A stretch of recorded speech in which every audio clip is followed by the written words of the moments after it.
Inside, they toasted the world's best stepmother. But out here, the bruise throbbing beneath my sleeve told a different story. They claimed I ruined the holiday, calling me selfish after I quietly footed the $120,000 bill. They think I am powerless. But my brother was watching from the shadows when she struck me. They expect my silence. But tonight, I will show the world exactly what happens when the kitchen door closes. My name is Eva Morales, and at 32 years old, I have learned that the most expensive things in life are not the ones you pay for with an American Express Black Card, but the ones you pay for with your dignity. I stood alone on the expansive redwood balcony of the Snow Ridge Lodge, clutching the rough, frozen railing until the cold bit through my leather gloves. Below me, the Colorado mountains were a jagged jawline of shadow and ice, swallowed by a heavy, silent snowfall that had been burying the world since noon. It was Christmas Eve. The air up here, at 8,000 feet, was thin and sharp, smelling of pine needles and impending storms. I took a deep breath, letting the freeze burn my lungs, grounding me. I needed the pain. It was the only honest thing I had felt all day. Behind me, separated by a wall of triple-paned glass that cost more than my first car, the warmth of the lodge was suffocating. The great room was a masterpiece of rustic luxury, a 20-foot Christmas tree, a Douglas fir that had been flown in by helicopter, scraped the vaulted timber ceiling. It was draped in velvet ribbons and gold ornaments, shimmering under the soft, amber glow of the chandeliers. A live string quartet was tucked into the corner, playing a subdued, elegant rendition of Silent Night, while servers in crisp white uniforms circulated with trays of vintage Cabernet and hors d'oeuvres topped with caviar. It was a scene from a magazine, a perfect American holiday, and it was a lie that cost exactly $120,000. I knew the figure down to the cent because I was the one who had wired the funds 3 months ago. I was the one who signed the rental agreement for the lodge. I was the one who covered the catering, the musicians, the decorations, and the mountains of gifts currently spilling out from under that tree. Yet, as I turned back to look through the glass, I watched my father, Douglas Morales, holding court by the massive stone fireplace, accepting the adoration of his guests. Douglas was 68, though he would fight you if you suggested he looked a day over 55. He was a man who wore his retirement like a crown, dressed in a cashmere sweater that softened the edges of his aging frame. He held a crystal tumbler of scotch, gesturing broadly with his free hand. He was telling the story again, the one about the real estate market crash of the late 80s and how he had single-handedly steered our family through the storm. It is about sacrifice. I could hear his booming voice even through the glass, or perhaps I had just memorized the script. A father does what he must. I worked 18-hour days so my children would never know the taste of want. That is the legacy I built. I watched him beam at the circle of aunts, uncles, and family friends who nodded in reverence. They worshipped him as the pillar, the provider, the great patriarch who made all this abundance possible. He believed it too. That was the tragedy of Douglas Morales. He had told the lie so many times that he had rewritten his own history. He had conveniently forgotten that his real estate career had imploded 10 years ago, leaving him with nothing but debt and a bruised ego. He had forgotten that for the last decade, his lifestyle had been entirely subsidized by the daughter he was currently ignoring. And then there was Veronica. If Douglas was the figurehead, Veronica Graves was the architect of this illusion. My stepmother moved through the crowd with the grace of a predatory cat disguised as a society matron. She was in her early 50s, her skin pulled tight and smooth, her blonde hair coiffed into a perfect, immovable wave. She wore a silk dress the color of crushed emeralds, tailored to highlight a figure she maintained with fanatical discipline. Everyone called her the heart of the family. I watched her place a hand on my aunt's arm, tilting her head in that practiced display of empathy she used so well. She was laughing now, a light, tinkling sound that signaled to everyone that she was the perfect hostess, the benevolent queen of Snow Ridge Lodge. She adjusted a garland on the mantelpiece, her eyes scanning the room not with warmth, but with the cold calculation of a stage manager ensuring the props were in place. If anyone stepped out of line, if anyone threatened the image she had curated, the mask would slip, and the fragile victim would emerge, manipulating guilt until the offender was on their knees apologizing. I turned away from the glass, feeling the nausea rise in my throat. I was the chief financial officer of Ironvale Security Group. In my professional life, I managed risk for a living, I oversaw mergers, analyzed market volatility, and protected assets worth billions. My colleagues feared me. My industry respected me. I was known for being cold, logical, and unsentimental. But here, I was just the wallet. The balcony door slid open, and a blast of heat and noise hit me from behind. "Ava, darling, what on earth are you doing out here?" It was Veronica. Her voice was sweet, dripping with a concern that stopped exactly at the surface of her eyes. She stood in the doorway, shivering theatrically, though the heat from the room was still pouring out around her. "Just getting some air." "Veronica," I said, not turning fully to face her. I kept my left arm tucked close to my body, the thick wool of my sleeve pulled down to my knuckles. "Well, come inside," she chided gently, loud enough for the guests near the door to hear her maternal solicitude. "You look mournful standing there in the dark. It makes people uncomfortable. You know how your father worries when you isolate yourself. It looks ungrateful." Ungrateful. The word struck me like a physical blow. I had paid for the roof over her head, the wine in her glass, and the diamonds in her ears, but I was the ungrateful one. I stepped inside, the heat of the room instantly making my skin prickle. The sensory overload was immediate, the smell of roasting rosemary and expensive perfume, the clinking of glasses, the hum of conversation. As I entered, my brother, Ethan, drifted past me. Ethan was 29 years old, and he was beautiful in the way that rotting fruit can be beautiful. Sweet, soft, and spoiling from the inside out. He was wearing a bespoke charcoal suit that I had paid for, sipping a 25-year-old single malt that I had bought. He had not held a steady job in 4 years. He called himself an entrepreneur, a title that seemed to consist mostly of starting podcasts that no one listened to and investing in cryptocurrency schemes that vanished overnight. "Evie!" he shouted, throwing an arm around my shoulder. His breath smelled of scotch and peppermint. He was playing the role of the charming younger brother, the life of the party. "You are missing the best part. Dad is about to make the toast." He leaned his weight on me, heavy and careless. He had no idea what things cost. He had never had to know. Veronica had shielded him from every harsh reality of the world, wrapping him in cotton wool and handing the bill to me. "I am fine, Ethan," I said, stiffening. I gently removed his arm from my shoulder. The movement caused a sharp, searing pain to shoot up my left forearm, radiating from my wrist. I flinched, biting the inside of my cheek to keep my face neutral. Ethan did not notice. He never noticed. He was already drifting away toward a group of female cousins, flashing that easy, expensive smile. Douglas saw me then. He waved me over, his face flushed with alcohol and pride. "There she is," he announced, his voice booming over the string quartet. "My daughter, Ava, finally deciding to join the family." A ripple of polite laughter went through the room. I walked toward him, feeling like I was walking to the gallows. I forced a smile, the kind I used in boardrooms when a hostile takeover was imminent. "Come here, honey," Douglas said, wrapping a heavy arm around me. He squeezed tight, performing affection for the audience. "We were just talking about success. You know, everyone asks me how I raised such successful children." He paused for effect. I waited for him to mention Iron Vale.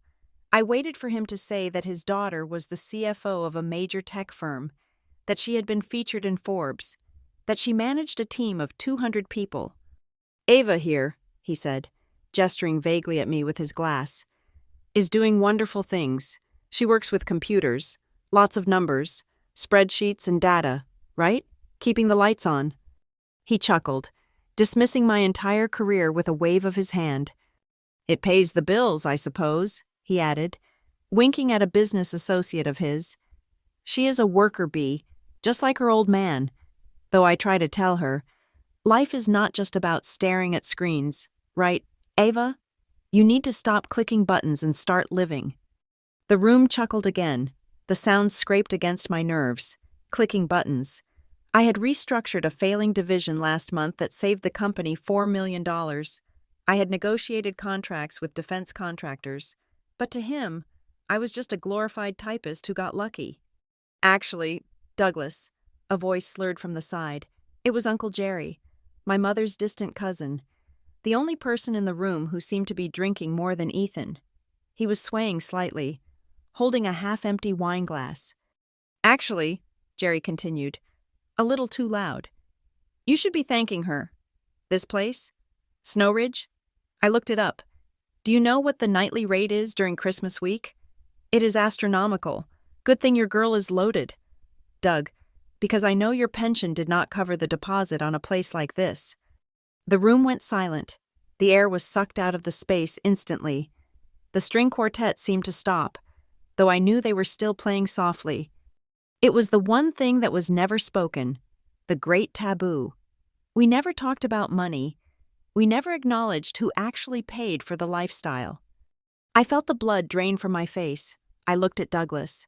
His smile faltered, his jaw tightening as his ego took a direct hit. He looked like a man who had been slapped. But it was Veronica I was watching. She was standing by the buffet table, holding a silver cake knife. She did not move. She slowly turned her head toward me. Her eyes, usually so warm and blue, were now flat and dead. It was a look of pure, concentrated venom. It was a warning.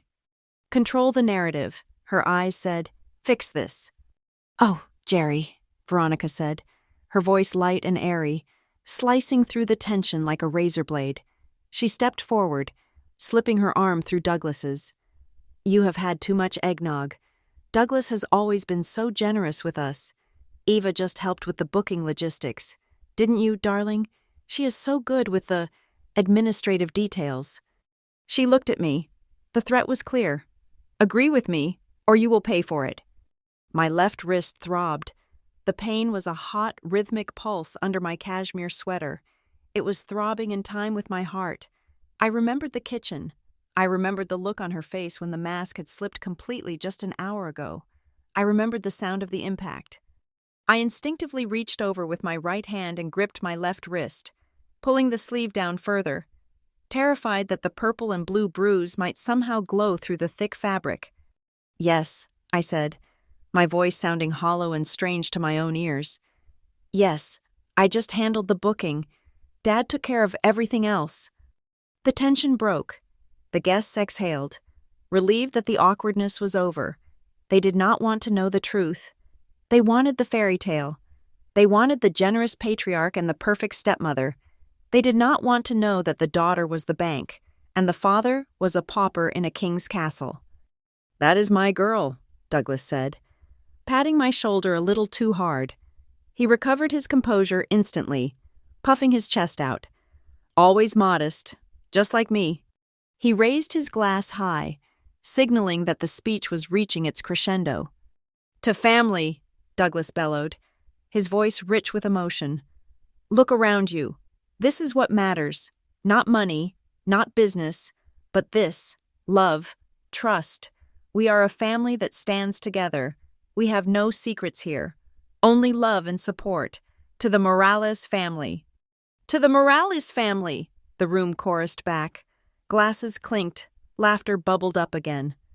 I raised my glass, but I did not drink. I looked at the golden liquid, watching the bubbles rise to the surface and burst. No secrets. Only love. Support. I felt the bile rise in my throat, hot and acidic, 3 lies in 1 sentence. I looked at Veronica, who was beaming at Douglas with the adoration of a saint. I looked at Ethan, who was texting someone on his phone, oblivious to the world. I looked at the bruise hidden beneath my sleeve, a mark of violence inflicted by the woman everyone was currently toasting. They thought I was broken. They thought I was their silent partner, their endless resource, their doormat. They thought this Christmas would be just like all the others. me paying the bill and apologizing for existing. But as I stood there, surrounded by the warmth of the fire and the coldness of their hearts, I realized something. I was the CFO of Iron Veil. I hunted hackers for a living. I traced digital footprints. I exposed fraud. I destroyed people who thought they were untouchable. Why had I never applied those skills to the people in this room? Douglas drank his scotch.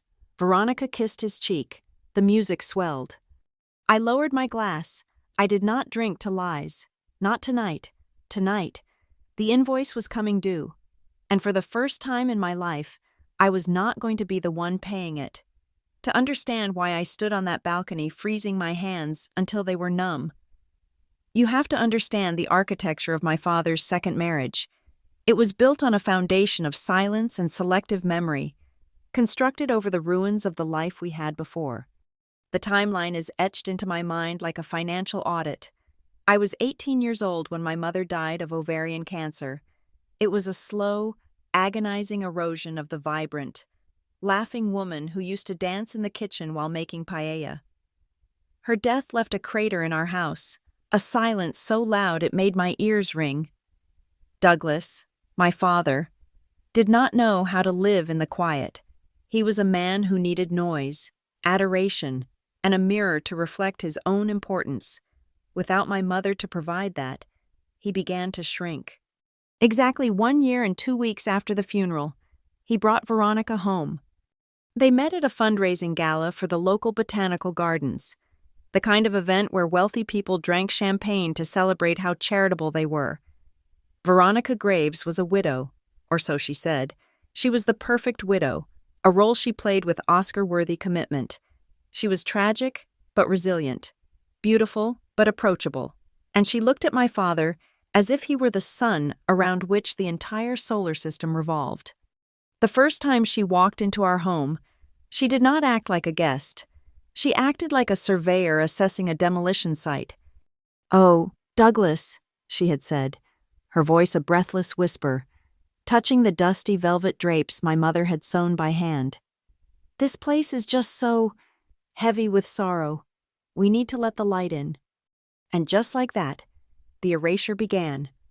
It was subtle at first, the way a hacker tests a firewall before a full breach.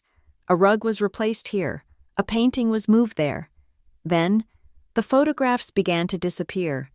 The framed pictures of my mother holding me as a baby, or hugging Ethan at his middle school graduation, were slowly migrated from the mantelpiece to the hallway, then from the hallway to the guest room, and finally, into a cardboard box in the attic labeled miscellaneous. When I confronted her about it, Veronica smiled that tight, terrifying smile that never reached her eyes. "Ava, darling," she said, placing a hand on my shoulder. Her nails were manicured into sharp, red points. "We do not want your father to be sad every time he walks into a room, do we? We have to protect him. We have to prioritize the living." Prioritize the living. That became the family motto, though what she really meant was prioritize Veronica. But the true genius of Veronica was not in how she redecorated the house. It was in how she segmented the children. She looked at Ethan and me and saw two very different utilities. Ethan was 15 then. He was soft, malleable, and grieving. He needed a mother, and Veronica swooped in to fill that void with a suffocating, candy-coated affection. She bought him the latest gaming consoles, hired expensive tennis coaches, and shielded him from every consequence. If he failed a math test, it was the teacher's fault. If he broke a window, it was an accident caused by high spirits. She turned him into her pet project, her little prince who could do no wrong. Then there was me. I was 18, already wary, already seeing the cracks in the porcelain. Veronica knew she could not mold me, so she decided to isolate me. She did this with a weapon so sharp I did not even feel the cut until I was bleeding out. She used praise. "Eva is so strong," she would tell my father over dinner, serving him the pot roast she had ordered from a caterer but plated herself. "Look at her, Douglas. She is a rock. She does not need anyone fussing over her. She is independent." It sounded like a compliment. It was actually an eviction notice. By labeling me as strong and independent, she absolved herself and my father of any responsibility to nurture me. If I was strong, I did not need comfort. If I was independent, I did not need financial support. While Ethan was given a platinum credit card for his social development, I was encouraged to get a job at the university library to build character. When I struggled with balancing my freshman year classes and my grief, Douglas told me, echoing Veronica's whispers, that I needed to buckle down and stop moping. Meanwhile, Ethan was taken on shopping sprees to cheer him up because he looked a little pale. The dynamic solidified into a structure as rigid as steel, Veronica whispered in Douglas's ear. Douglas applied pressure to me, and Ethan stood on the sidelines catching the falling gold coins. If I ever pushed back, if I ever pointed out the unfairness, Douglas would sigh the sigh of a martyr. "Why are you so jealous of her, Eva?" he would ask, his face twisted in disappointment. "She is trying so hard to be a mother to you. Can't you meet her halfway?" The breaking point, the moment I knew I was no longer truly their family, happened the summer I turned 20. Veronica planned a 2-week vacation to a resort in St. Barthélemy. For months, it was all they talked about: the white sands, the turquoise water, the private yacht charter. I had requested time off from my 2 part-time jobs, one at the library, one as a junior analyst intern, excited to finally escape the humidity of the city and reconnect with my dad. 3 days before the trip, Veronica sat me down in the sunroom. "Eva, sweetie," she started, pouring me a glass of iced tea I did not want. "Your father and I have been talking. We are so worried about the house while we are gone. You know the security system has been glitching, and with the new landscaping, well, we would just hate to leave it empty." I stared at her, the cold glass sweating in my hand. "I am coming with you," I said. "My ticket is booked." "Well, that is the thing," she continued, her voice dipping into a conspiratorial register. "We were looking at your work schedule, and Douglas thinks, and I agree, that taking 2 weeks off right now might look bad to your employers. You are building a career. You are so ambitious. We do not want you to lose momentum just to lie on a beach. Do we?" I felt the trap snap shut. "You want me to stay?" "We think it is best for you," she corrected. "Plus, it would be such a relief to your father to know you are here watching the house. You know how he worries. It would be a gift to him." When I went to my father, begging him to overrule her, he did not even look up from his newspaper. "Veronica makes a good point. Eva," he mumbled, "you are an adult now. Priorities. Besides, Ethan is at a difficult age. He needs some one-on-one time with us. You understand? You are the sensible one." So they left. I spent 2 weeks alone in that mausoleum of a house. I worked my shifts. I watered Veronica's orchids. I ate cereal for dinner. And then I saw the photo. It was posted on social media, not by my father, who was technologically illiterate, but by Ethan. It was a selfie taken on the deck of a yacht. The ocean behind them was a blinding, impossible blue. Veronica was in a white bikini, looking triumphant. My father was tanned and laughing, holding a cigar. Ethan was grinning, wearing sunglasses that cost more than my monthly rent. The caption read, "Family is everything." I stared at that screen until the pixels blurred. There was no gap where I should have been. The composition was perfect without me. They were a triad. I was not the daughter. I was the staff. I was the asset manager back home, ensuring their castle was standing when they returned. That was the moment the Bank of Eva truly opened, though I did not realize it yet. I had been conditioned to believe that my value lay in my utility. If I could not be loved for being me, I would be needed for what I could provide. Ethan learned this lesson faster than anyone. When he was 18 and I was 21, he came to me for the first time asking for money. It was a small amount, $50 for a concert ticket he did not want to ask Dad for. "I will pay you back next week, Evie, I swear," he said, giving me that puppy dog look that worked on everyone. I gave him the $50. He paid me back 4 days later. "See," he said, tossing the bills on my bed. "I am good for it." 2 weeks later, he needed $200 for a pair of limited edition sneakers. "Just until my allowance comes in," he promised. I gave it to him. He paid back $150 and forgot the rest. When I asked for it, he laughed. "Come on, Evie. You are working that fancy internship. You are rich. Do not be stingy." When I mentioned this to Veronica, expecting her to reprimand him, she looked at me with faux shock. "Eva." "Really?" she said, clutching her pearls. "He is your little brother. You are doing so well for yourself. Why do you begrudge helping him? Family lifts each other up. I would hate to think success is making you cold." Cold. She knew exactly where to strike. I was terrified of becoming cold. I was terrified of being seen as the bitter spinster sister, so I let the $50 go. Then it became $500 for a car repair, because he had backed his Jeep into a pole. Then $1,000 for a business investment that turned out to be a poker debt. By the time I graduated college and landed my first junior executive role, the dynamic was set in stone. Veronica had spun a narrative that was accepted as gospel truth by the entire extended family. Eva is a genius. Eva is wildly successful. Eva has more money than she knows what to do with. Therefore, it is only natural, it is her duty, to drag the rest of the family up the mountain with her. They stripped me of my humanity and replaced it with a dollar sign.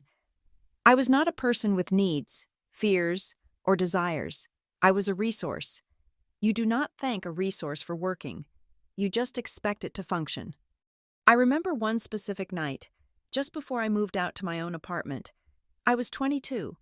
I had found a stack of bills on the kitchen counter, unpaid utility notices that Douglas had hidden from Veronica because he was terrified of shattering the illusion of his wealth. I paid them, $700. I walked into the study where Douglas was nursing a drink, staring at a blank television screen. I put the receipts on the table. "Dad," I said, my voice shaking, "I paid the electric and the water, but you need to talk to me. We need to talk about what is happening." I wanted him to hug me. I wanted him to say, "Thank you, Eva. I am drowning, and you saved me. I am sorry I left you behind." Instead, he looked at the receipts, then at me, his face hardening. He felt shame, and because he could not process shame, he converted it instantly into anger. "I did not ask you to do that," he snapped. "They were going to cut off the power, Dad," I said. "Veronica would have known." "You think you are so smart, don't you?" He stood up, swaying slightly, waving your money around, trying to make me look small in my own house. No, I pleaded. "I am trying to help. Veronica treats me like I am just an ATM, and now you are doing it too. She says terrible things to me, Dad. She tells me I am unlovable. She tells me I am hard." Douglas laughed, a dry, bitter sound. He walked to the door, turning back to look at me, his daughter, who had just kept the lights on in his house. "You are being sensitive, Eva," he said, reciting the line Veronica had programmed into him. "You always have been. You imagine slights where there are none. Veronica loves you like her own flesh and blood. Stop being so dramatic." He walked out, leaving me alone in the dark study with the paid receipts. "She loves you like her own." That sentence haunted me. It rang in my ears years later.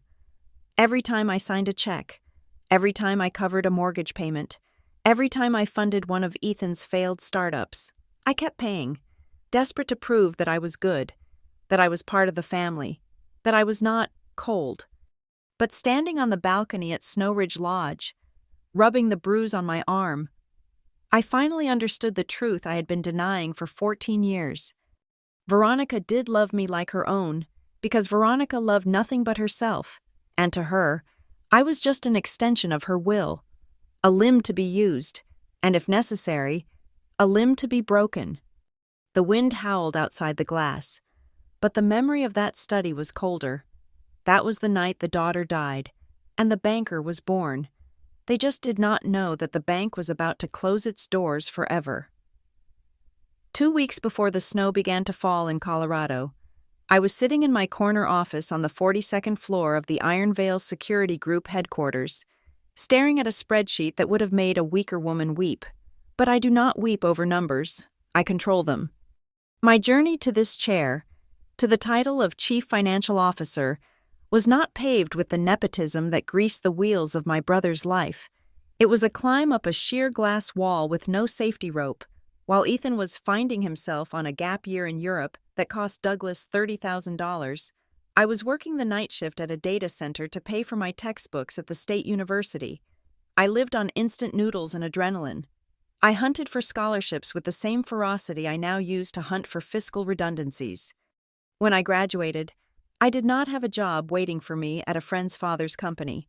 I started as a junior auditor, the lowest rung on the ladder, and I outworked every Ivy League graduate in the room. I learned to speak the language of profit and loss, of risk assessment and asset protection.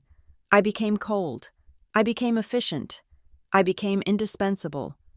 However, there is a terrible irony in my life. I manage the finances of a multi-billion-dollar cybersecurity firm with an iron fist, yet I run my personal family finances like a fraudulent charity. I call it the Morales sunk cost. It started small, as these things always do, but over the last decade, it has ballooned into a monstrosity. I opened a private folder on my laptop, one that is password protected and encrypted, separate from my work files. It is a ledger of every single cent I have lent to my family. I looked at the entries, the glowing white text on the dark screen mocking me. Entry 4. $50,000. That was for Ethan's creative studio. He had convinced Veronica, who then convinced Douglas, that he was going to be the next great commercial photographer. He needed high-end cameras, lights, and a loft space in the trendy part of the city. I wrote the check because Veronica told me I was investing in his dreams. 6 months later, the cameras were sold at a pawn shop for a fraction of their value, and Ethan had moved on to DJing. Entry 9. $120,000. A down payment for a condo for Ethan because Veronica said renting was throwing money away. He lived there for a year, failed to pay the mortgage, and I had to step in to cover the monthly payments to avoid foreclosure before we finally sold it at a loss. Entry 14. $200,000. This one hurts the most. It was for Douglas. He came to me 3 years ago, his eyes bright with the mania of a gambler who thinks he has cracked the system. He had a sure thing real estate development deal. He just needed liquidity. He swore on my mother's grave that he would double my money in 6 months. I knew it was a bad deal. I looked at the prospectus and saw the holes in the logic immediately. But he looked so desperate to be the big man again, and Veronica was whispering that if I did not help, his resulting depression would be on my conscience. I transferred the money. The developer vanished with the funds 2 months later. Douglas never spoke of it again. Veronica acted as if it never happened. I scrolled down to the bottom of the spreadsheet. The sum was staggering. $1,540,000. That is the price I have paid to be tolerated. That is the cost of my seat at the Christmas dinner table. And not a single cent has ever been repaid. Not one. Whenever I gently brought up the concept of a repayment plan, Veronica would look at me with wounded eyes and say, "Oh, Ava, surely you do not need it right now. Family is there to help each other. We do not keep score." But I do keep score. I have to. To protect myself, I built a firewall. It is the only smart thing I have done in my personal life. About 5 years ago, after Veronica accidentally opened my mail and saw a bank statement that revealed a bonus check I had received, the requests for money tripled. She realized the well was deeper than she thought. So, I engaged in a little financial counter-espionage. I moved the bulk of my assets, my stock options, my investment portfolios, my real estate holdings, into a blind trust and a series of accounts at a private bank that deals only with high-net-worth individuals. It is a fortress, digital and legal. Then, I kept my old account at the local retail bank active. I keep a steady, but modest, amount of money in there, enough to look like I'm doing well, like a mid-level manager living comfortably, but not enough to scream wealthy. This is the account Veronica knows about. This is the account Douglas thinks represents my entire net worth. They think I am stretching myself thin to help them. They think they are bleeding me dry. They have no idea. I was pulled from my thoughts by a knock on my office door. It was Sarah, one of the senior analysts at Ironvale, and perhaps the only person in the world I would call a friend, though I keep her at arm's length too. "Earth to Eva," she said, leaning against the door frame. She held 2 coffees. "You have been staring at that screen for 20 minutes without typing a single key. You have that look again." "What look?" I asked, minimizing the window instantly. My family is draining my blood look," Sarah said, walking in and setting a coffee on my desk. She knows pieces of the story. She knows I pay for things. She does not know the extent, but she is sharp. "Let me guess. Christmas plans?" I sighed, rubbing my temples. "Veronica wants to do a simple family getaway this year. She sent me an email about reconnecting with nature. She wants to go to the mountains." "That sounds nice," Sarah said suspiciously. "And affordable." "That is what I thought," I replied, until I got the follow-up email. I opened my inbox and turned the screen so Sarah could see. Veronica's email was a masterclass in manipulation. The subject line was, "Our holiday dream." The body of the email described a rustic, humble Christmas where we would just enjoy each other's company, and then, at the bottom, was a link. "Snow Ridge Lodge," Sarah read aloud. She whistled, a low, impressed sound. "Eva, I know this place. The tech billionaires rent this out for retreats. This is not rustic. This is 5-star luxury cosplaying as a log cabin." "Read the last line," I said. Sarah leaned in. "I have gone ahead and reserved the dates. Darling, I put your email down for the invoice because I know you collect those travel points and I did not want you to miss out. It is our little gift to you, letting you get the rewards. Love, V." Sarah looked at me, her mouth hanging open. "She framed making you pay $100,000 as a gift to you?" "120,000, I corrected, plus the catering deposit." "Why do you do it?" Sarah asked. She sat on the edge of my desk, her expression serious. "I look at you, Eva. You are the toughest negotiator I have ever seen. I saw you make the vendors from Oracle cry last week. You run this company's finances like a fortress, but with your family, you are running a nonprofit hedge fund with a 0% return on investment." "It is complicated," I said, the standard defense rising automatically. "Is it?" Sarah challenged. "Or is it just expensive?" "If I don't pay," I said, looking out the window at the city skyline, "I am the villain. I am the ungrateful daughter who abandoned her aging father. You do not know Veronica. She can turn a room against you in 3 sentences. It is easier to write the check than to deal with the fallout."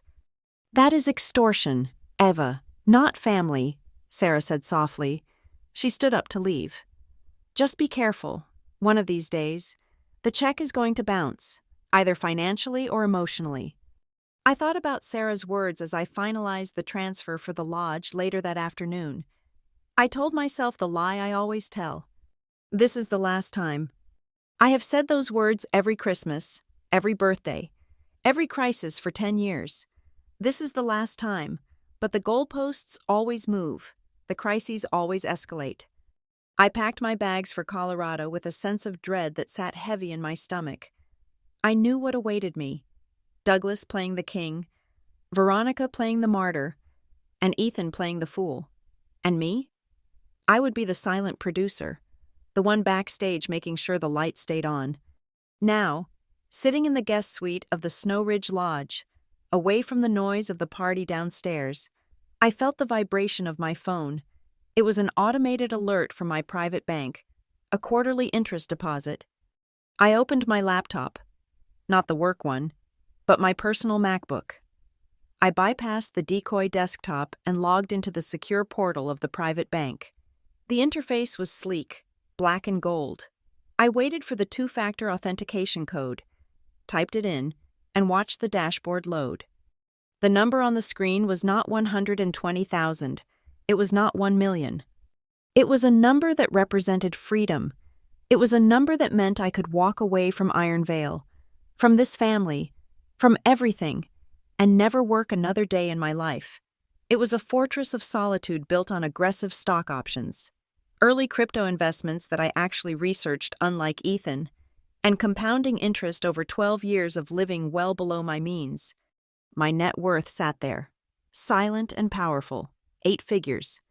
I stared at it. It was my secret heart. It was the only thing in my life that was truly mine, untouched by Veronica's greed or Douglas's ego.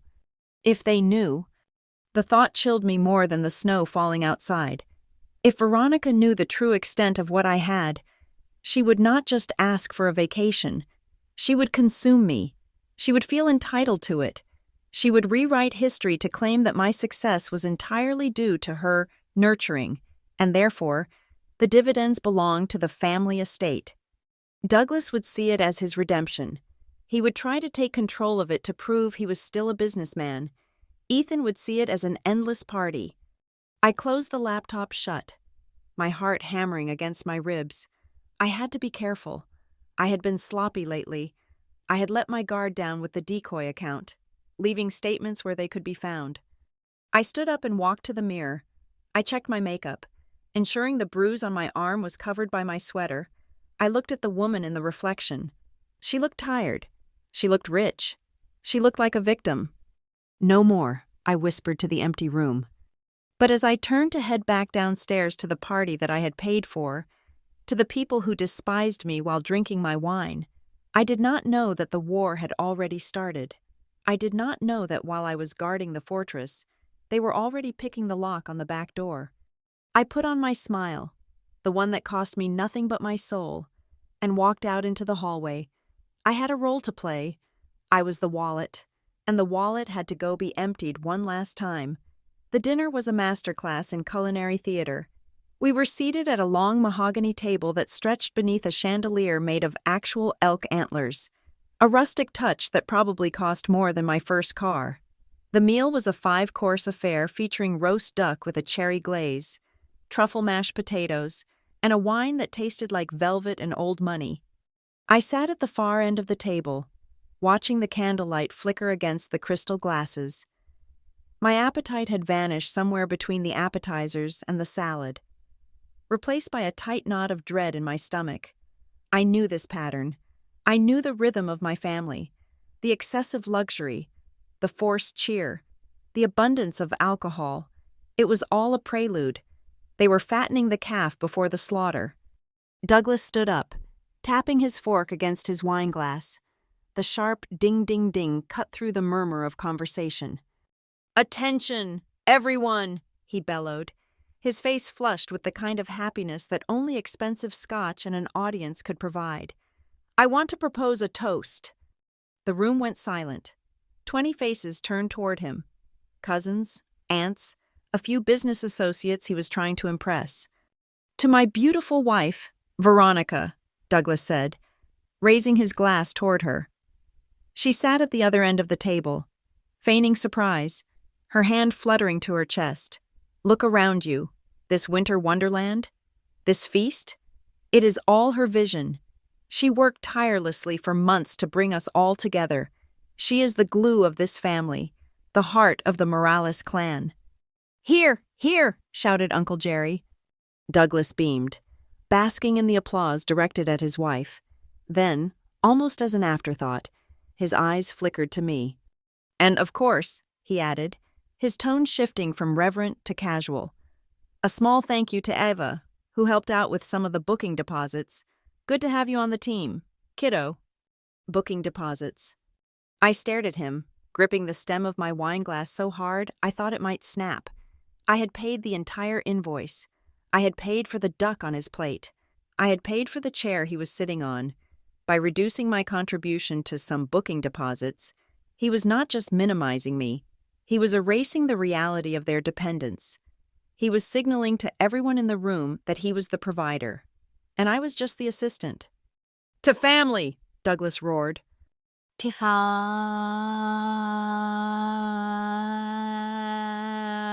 Family, the room echoed. I drank. I drank deep. The wine was cold, but it did not cool the fire starting to burn in my chest. As the servers began to clear the plates for dessert, Veronica stood up and glided over to me. She placed a hand on my shoulder, her fingers digging slightly into the wool of my sweater. "Eva, darling," she whispered, her breath smelling of mint and Chardonnay. "Come with me for a moment. I want to show you something special. Just us girls." She did not wait for an answer. She turned and walked toward the small library adjacent to the main hall. I watched her go, feeling the trap arming itself. I looked at Ethan across the table. He was staring at his plate, avoiding my eyes. He knew. I stood up and followed her. The library was intimate, lined with books that looked like they had never been opened. A fire crackled in the stone hearth, casting long, dancing shadows on the Persian rug. Veronica was standing by the fireplace, holding a leather-bound portfolio. As soon as I stepped inside, she walked past me and closed the heavy oak door. The click of the latch was soft, but in the sudden silence of the room, it sounded like a gunshot. "Have a seat, Eva," she said, gesturing to a wingback chair. She did not sit. She paced, radiating a nervous, manic energy. "I have been dreaming about this for years," she began, her voice trembling with emotion. "You know how much family means to your father and me. We are getting older, Eva. We want to leave a legacy.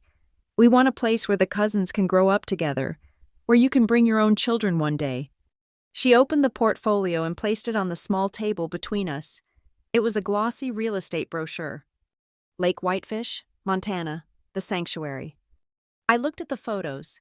It was a sprawling estate made of timber and stone, sitting right on the water's edge. It had a private dock, a guest house, and floor-to-ceiling windows that looked out over a pristine, mountain-ringed lake. It was breathtaking. It was also undeniably, aggressively expensive. "It is perfect, isn't it?" Veronica said, watching my face. "Imagine Christmas there next year. Imagine your father fishing off that dock." "It is beautiful, Veronica," I said, keeping my voice neutral. "But why are you showing me this?" "Because we found it," she said, clasping her hands together. "We found the one. It has been on the market for 6 months, and the sellers are desperate. We can get it for a steal." "How much is a steal?" I asked. $3,200,000, she said. She said the number quickly, as if saying it fast made the amount smaller. I blinked. $3,200,000. "It was listed at $4 million, she exclaimed, interpreting my silence as hesitation rather than shock.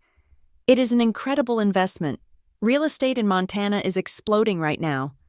"Veronica," I said slowly, "Dad does not have $3 million. His pension is fixed. His savings are modest."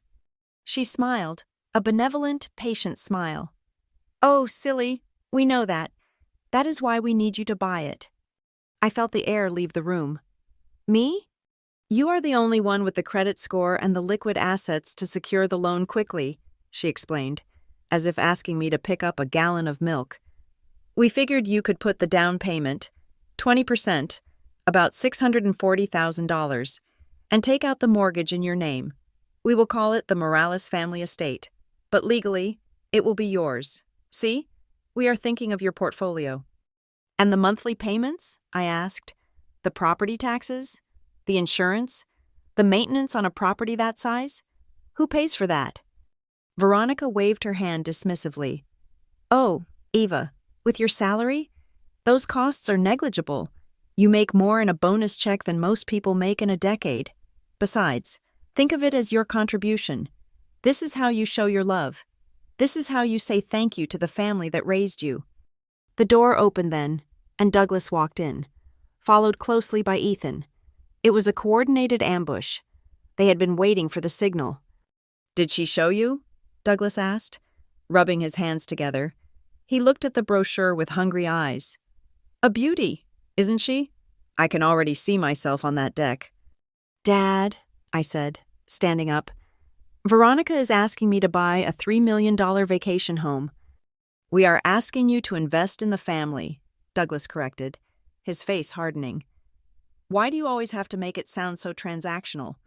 This is a home, Ava, a gathering place, something permanent. It is $3,200,000, I repeated, looking at Ethan. Ethan, say something. You know this is insane. Ethan looked at me, then at the floor, then at Veronica. He looked like a trapped animal. He was wearing a suit I bought him, checking the time on a watch I bought him. Ethan started, his voice quiet. It is a lot of money. Mom, maybe we should start smaller? A cabin or something? I felt a tiny spark of hope, for the first time in years. My brother was deviating from the script. Veronica turned her head slowly to look at him. She did not yell. She just narrowed her eyes, a sharp, icy glare that promised retribution later. Ethan, she said softly, do not be small-minded. Your sister has the means. Do not project your own limitations onto her. We are talking about legacy here. Are you saying you do not want your father to have a place to rest in his twilight years? Ethan shrank. The fight went out of him instantly. No, he mumbled. I just meant, never mind. Veronica turned back to me, her smile returning. See? Ethan agrees it is a wonderful idea. He is just protective of you, but he knows you can handle it. You are the strong one, remember? I looked at the three of them. My father, the failed tycoon desperate for a throne. My stepmother, the manipulator with an insatiable appetite. My brother, the coward. No, I said. The word hung in the air, heavy and solid. Veronica laughed, a brittle sound. What do you mean, no? I mean no, I said, my voice steady, though my heart was hammering against my ribs. I will not buy this house. I will not put down $600,000. I will not pay the mortgage. I will not stand alone on a deed for a property that you will treat as your own. Eva, Douglas warned, stepping forward. Watch your tone. I am done, I continued, looking my father in the eye. I paid for the wedding. I paid for Ethan's condo. I paid for your failed development deal. I paid for this entire Christmas trip that you are taking credit for. I am not buying you a mansion in Montana. Veronica's face transformed. The mask of the benevolent matriarch dissolved, revealing something ugly and sharp underneath. Her lips thinned into a white line. You selfish little brat, she hissed. The sweetness was gone. Her voice was low and venomous. After everything we did for you, we took you in. We raised you when your mother died. We gave you a home. We gave you a family. You gave me a room and a bill, I shot back. I raised myself. You arrogant bitch, Veronica spat. You think you are so special because you can read a spreadsheet? You are nothing without us. You would be a lonely but pathetic spinster in a one-bedroom apartment if we had not pushed you. We made you tough. We made you successful. You owe us every single dollar in that bank account. I owe you nothing, I said, taking a step back toward the door. And I am not signing anything. The answer is no. Permanent, non-negotiable, no. Douglas looked furious, his face turning a shade of purple that alarmed me. You are breaking your mother's heart, he shouted, pointing a shaking finger at Veronica. Look at her. She just wanted to keep this family together. She wants a lake house. Dad, I yelled back, losing my composure for the first time. She wants a trophy. Veronica stepped into my personal space. She was shorter than me, but in that moment, she felt looming. She smelled of expensive perfume and rot. She leaned in close, so close I could feel the heat of her skin. She lowered her voice to a whisper, intimate and terrifying. You do not want to ruin Christmas, Ava, she murmured. Think about what people will say. Think about the cousins out there. Do you really want to be the reason this family falls apart tonight? If you walk out that door without agreeing to this, I will make sure everyone out there knows exactly what kind of ungrateful monster you are. I will destroy your reputation before dessert is served. She pulled back, her eyes gleaming with malice.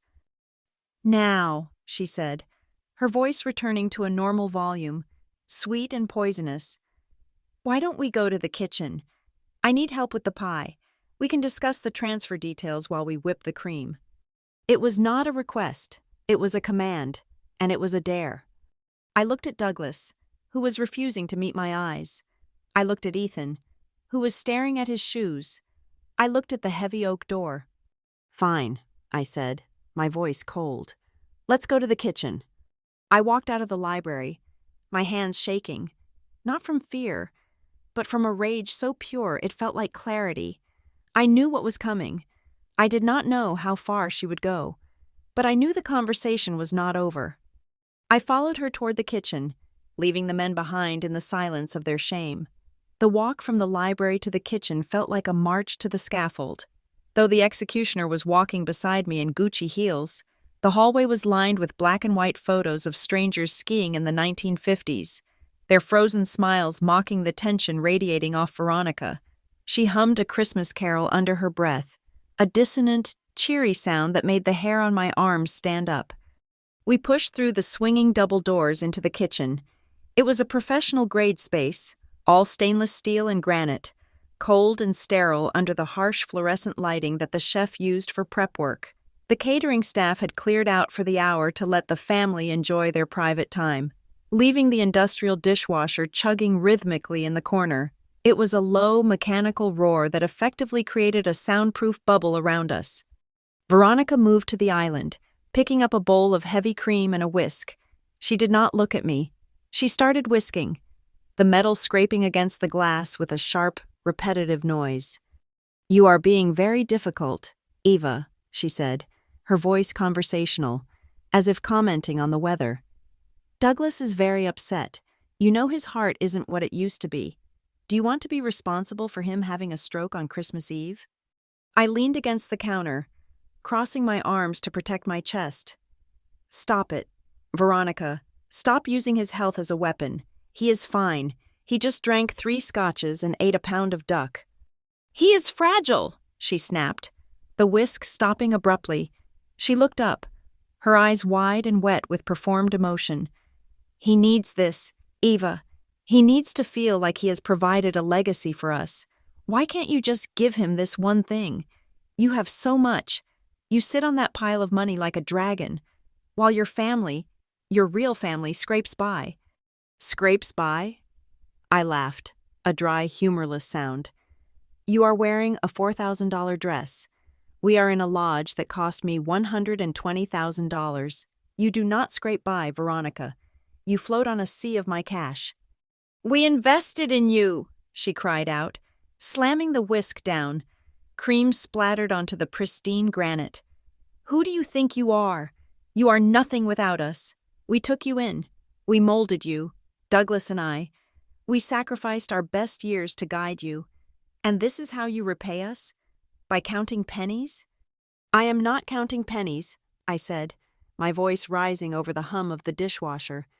"I am counting millions, and I am done. I meant what I said in the library. I am not buying the Montana house. I am not transferring the down payment. The Bank of Eva is closed. I am tired. Veronica, I am so tired of being treated like a walking wallet with a pulse." Veronica walked around the island. Her movement was slow, predatory. She wiped her hands on a towel, her face twisting into something unrecognizable. The mask of the doting stepmother slid off completely, revealing the raw, ugly entitlement underneath. "You ungrateful little parasite," she hissed. The word hung in the air, shocking me into silence. "You think you did this yourself? You think your little career is your doing? We let you live in our house. We let you eat our food. We gave you the stability you needed to study. Every dollar you earn belongs to this family because we made you." "I worked 3 jobs in college," I yelled back, stepping away from the counter. "I paid my own tuition. I paid for my own books. I lived on ramen while you bought Ethan a new car for his 16th birthday. You didn't guide me. You ignored me unless you needed a check signed." "Lies!" Veronica screamed. "You rewrite history to make yourself the victim. You are sick, Eva. You are a sick, jealous girl who hates that her father loves me more than he ever loved your wretched mother." The mention of my mother snapped something inside me. "Do not talk about her," I warned, my voice shaking. "You erased her from that house. You are not fit to speak her name." Veronica lunged. It happened so fast I didn't have time to flinch. Her hand, strong and manic, shot out and clamped around my left wrist. Her fingers were like iron claws, her nails digging into the tender skin between the bones. She squeezed with a strength I didn't know she possessed, a hysterical, crushing grip that sent a bolt of white-hot pain shooting up my arm. "You listen to me," she snarled, her face inches from mine, spit flying from her lips. Before I could pull away, her other hand swung up. Crack. Her open palm connected with my cheek. It wasn't a theatrical slap. It was a blow meant to hurt, meant to humiliate. The force of it snapped my head to the side. My ear rang. She didn't let go. She used her grip on my wrist to yank me forward, off balance, and then shoved me backward with her full body weight. My lower back slammed into the edge of the granite counter, and my shoulder hit the upper cabinetry with a loud, hollow thud. The breath left my lungs in a sharp gasp. Pain radiated from my wrist, my cheek, and my spine. I slumped slightly against the cabinets, stunned. This was not a spanking of a child. This was violence against a 32-year-old woman. The kitchen went silent, save for the dishwasher's relentless churning. Veronica stood there, chest heaving, her eyes wild. For a second, she looked surprised by her own violence, but then the look hardened into cold justification. I looked past her, toward the kitchen door. It was slightly ajar. Just a crack. I thought I saw a shadow move, the flash of a tailored suit sleeve, but my vision was swimming. I couldn't focus. Veronica stepped closer, invading my space again. She did not apologize. She did not ask if I was okay. "If you dare tell anyone about this," she whispered, her voice low and terrifyingly steady, "I will ensure everyone believes you have gone mad. I will tell them you attacked me. I will tell them you are having a breakdown. Douglas will back me up. Ethan will back me up. Who will they believe? The loving mother or the cold, hysterical spinster?" My cheek was throbbing, heat spreading across the skin like a chemical burn. My wrist felt like it was in a vice, but as I looked at her, I felt a strange, icy calm settle over me. The fear evaporated, replaced by a clarity so sharp it cut. I straightened up, pulling my wrist from her loosened grip. I adjusted my sweater. I did not cry. I did not scream. I looked her dead in the eyes. "I will remember every word you said tonight," I said. My voice was quiet, devoid of emotion. "Every single one." Veronica blinked. She faltered, taking a half step back. She had expected tears. She had expected me to crumble, to apologize, to beg for forgiveness as I had done when I was 20. My lack of reaction terrified her more than any scream could have.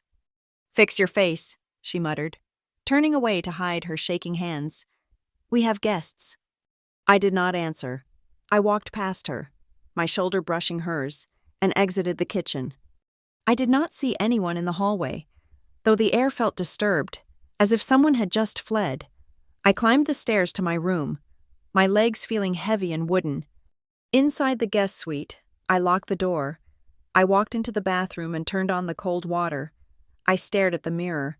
The left side of my face was already turning a bright, angry red. The imprint of her fingers was beginning to bloom on my wrist, a dark promise of the bruise that would follow. I wrapped some ice from the champagne bucket in a washcloth and pressed it against my cheek. The cold bit into my skin, numbing the throb. She hit me. The reality of it settled in. The boundary had been crossed. It wasn't just financial abuse anymore. It wasn't just emotional manipulation. It was physical. I sat on the edge of the bed, taking deep, measured breaths, in for 4, hold for 4, out for 4. I had to go back down there. I had to finish the night. If I stayed up here, she won. If I hid, she controlled the narrative. My phone buzzed on the nightstand, vibrating aggressively against the wood. I frowned. It was 9:30 on Christmas Eve. No one called at this hour unless it was an emergency. I picked it up. The screen read, Marcus Hale, Private Wealth Management. My stomach dropped. Marcus was my primary advisor at the private bank where I kept my real assets. He was a man of discretion and banking hours. He would not be calling me now unless the building was on burning. Hello? I answered, pressing the phone to my non-injured ear. Ava, Marcus's voice was tight, stripped of its usual professional warmth. I am sorry to disturb you on the holiday, but we have a situation. A red flag just triggered on the system. What kind of red flag? I asked, standing up. The pain in my face was forgotten. There was an attempted transfer initiated 4 minutes ago, Marcus said. From your secondary account, the one at the retail bank, the one you keep, visible. A transfer? I asked, confused. I didn't authorize a transfer. I am in Colorado. I know, Marcus said. That is why the system flagged it. But Eva, it wasn't a small amount. The request was for $1,800,000. I froze. $1,800,000? I don't even keep that much in that account. It would have overdrafted immediately.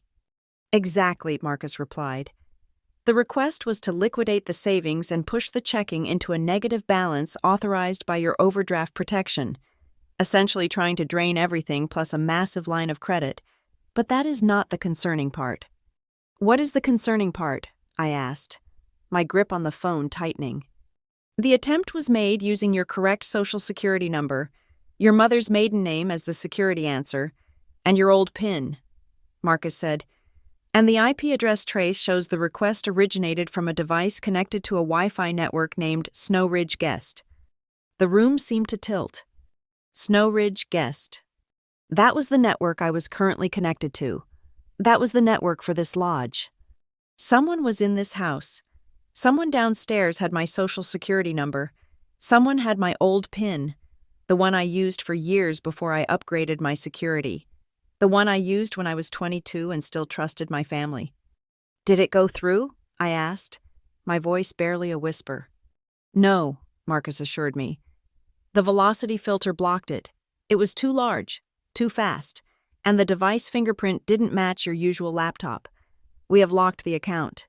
But Eva, whoever did this has your full identity profile.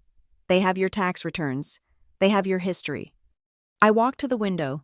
The snow was falling harder now, a white curtain erasing the world outside. It wasn't a hacker. It wasn't a stranger. While Veronica was distracting me in the kitchen, while she was slapping my face and screaming about gratitude, someone else had been busy. They knew I wouldn't buy the Montana house. They had anticipated my no, so they had decided to take the money anyway. $1,800,000. That was roughly the down payment plus the first 2 years of carrying costs for the estate Veronica wanted. They weren't just parasites anymore. They were predators. Ava, Marcus asked, do you want me to call the authorities? This is federal wire fraud. I looked at my reflection in the window, the ghost of a woman with a bruising cheek. Not yet, I said. Lock everything down. Marcus, don't let a penny move. I need to handle something first. Be careful, Eva, he said. The call is coming from inside the house. I hung up. I stood there for a long time, watching the snow bury the driveway. The cold from the glass radiated into my chest, but it felt familiar now. Veronica thought she had broken me with a slap. She didn't realize that was just a distraction. The real violence had happened quietly, digitally, while I was being shoved into a cabinet. They didn't just want my money. They felt entitled to steal it. They had moved from emotional extortion to criminal theft. I touched the hot skin of my cheek. Okay, I whispered to the storm. If you want a war, I will give you a war. I turned away from the window. I did not reapply my makeup to cover the redness. I left it there. I wanted them to see it. I grabbed my phone and unlocked the door. It was time to go back downstairs. The data points match a profile from 10 years ago, Marcus said, his voice crackling slightly over the line, though the connection was secure. The security question they used to bypass the initial two-factor prompt on the legacy account was your mother's maiden name, but not the one you use now. They used the spelling from her old birth certificate, the one with the E instead of the A. You changed that on all your primary accounts years ago. I felt the blood drain from my face, leaving me feeling like a hollowed-out statue. My father, I said. My voice sounded mechanical. I filed my taxes with him when I was 22. He insisted on helping me. He said he had a guy who could maximize my returns. He kept physical copies of everything in a fireproof box in his study. He said it was for safekeeping. That matches the timeline of the data breach, Marcus confirmed. Eva, they did not just guess. They had the file open in front of them. This was a premeditated attempt to liquidate your liquidity. They tried to bypass the wire limit by splitting the request into 3 tranches of $600,000 each, spaced 30 seconds apart. That is what triggered the velocity trap. I walked to the desk in the guest room and sat down. My legs simply would not hold me up anymore. I had spent the last hour thinking I was dealing with a toxic family dynamic. I thought I was dealing with a greedy stepmother and a weak father. I was wrong. I was dealing with criminals. I was dealing with identity theft. I was dealing with federal wire fraud committed by the people who were currently downstairs singing carols and drinking my wine. Ava? Marcus asked, his tone shifting from banker to confidant. What do you want to do? If we flag this as fraud officially, the bank is legally obligated to file a suspicious activity report. It goes to the feds. There is no unringing that bell. I looked at the ice melting in the washcloth I had been holding against my cheek. The water dripped onto my expensive wool trousers, leaving a dark stain. For years, I had operated on a system of guilt. I paid because I felt I owed them. I paid because I wanted to be loved. I paid because I was afraid of being alone. But as I sat there, listening to the hum of the heater and the silence of the snow piling up outside, I realized that the currency had changed. They were no longer asking for love. They were stealing my life. I had 2 choices. I could go downstairs, scream, cry, and eventually forgive them when they gaslit me into believing they did it for the family good. Or I could cut the cord, not just the financial cord, but the entire rotting connection. I closed my eyes. I saw Veronica's face as she slapped me. I heard Douglas's voice claiming credit for my success. Do it, I said. The words tasted like cold iron. File the report. Marcus, flag it as unauthorized access. Freeze every account linked to that social security number.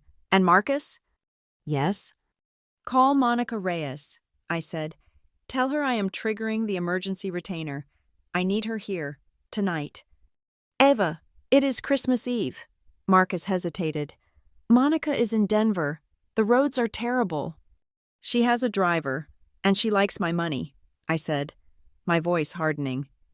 Tell her I need her at Snow Ridge Lodge within 4 hours. Tell her to bring the scorched earth binder. She will know what that means. Understood, Marcus said. I will lock it all down.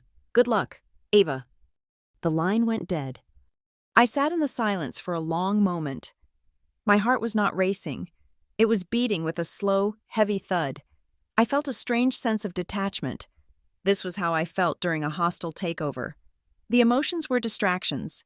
I needed to focus on the assets and the liabilities. Right now, my family was a liability. A soft knock on the door broke my concentration. I did not answer. Evie? It was Ethan. His voice was muffled by the heavy wood. Evie, open up. Please. I know you are in there. I stayed silent. I wanted to see how desperate he was. Come on, Evie, he pleaded. Mom is freaking out downstairs.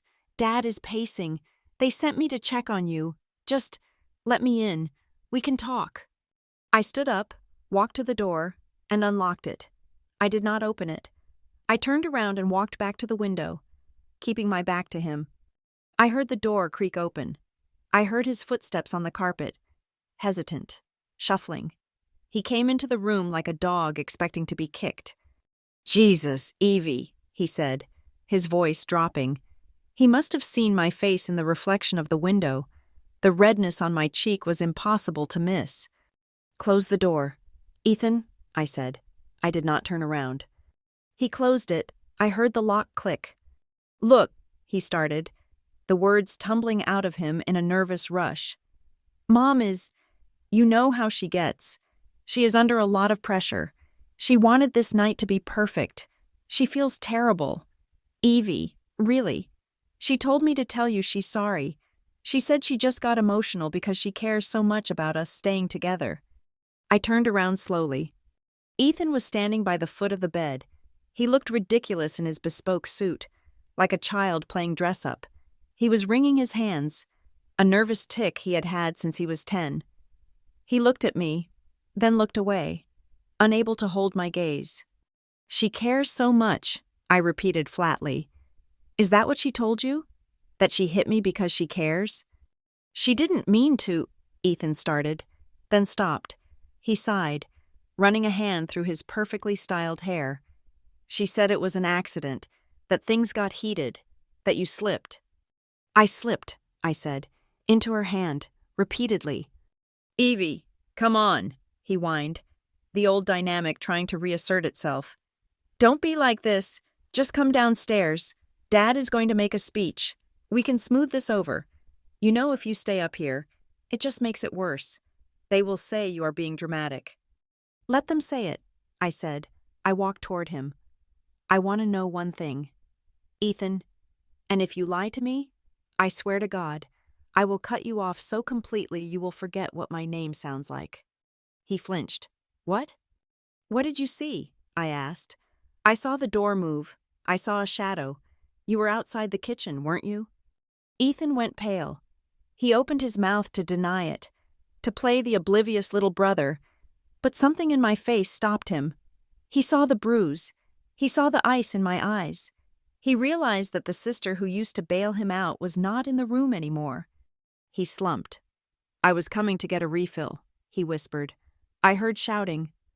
And I looked through the crack, he admitted, his voice barely audible.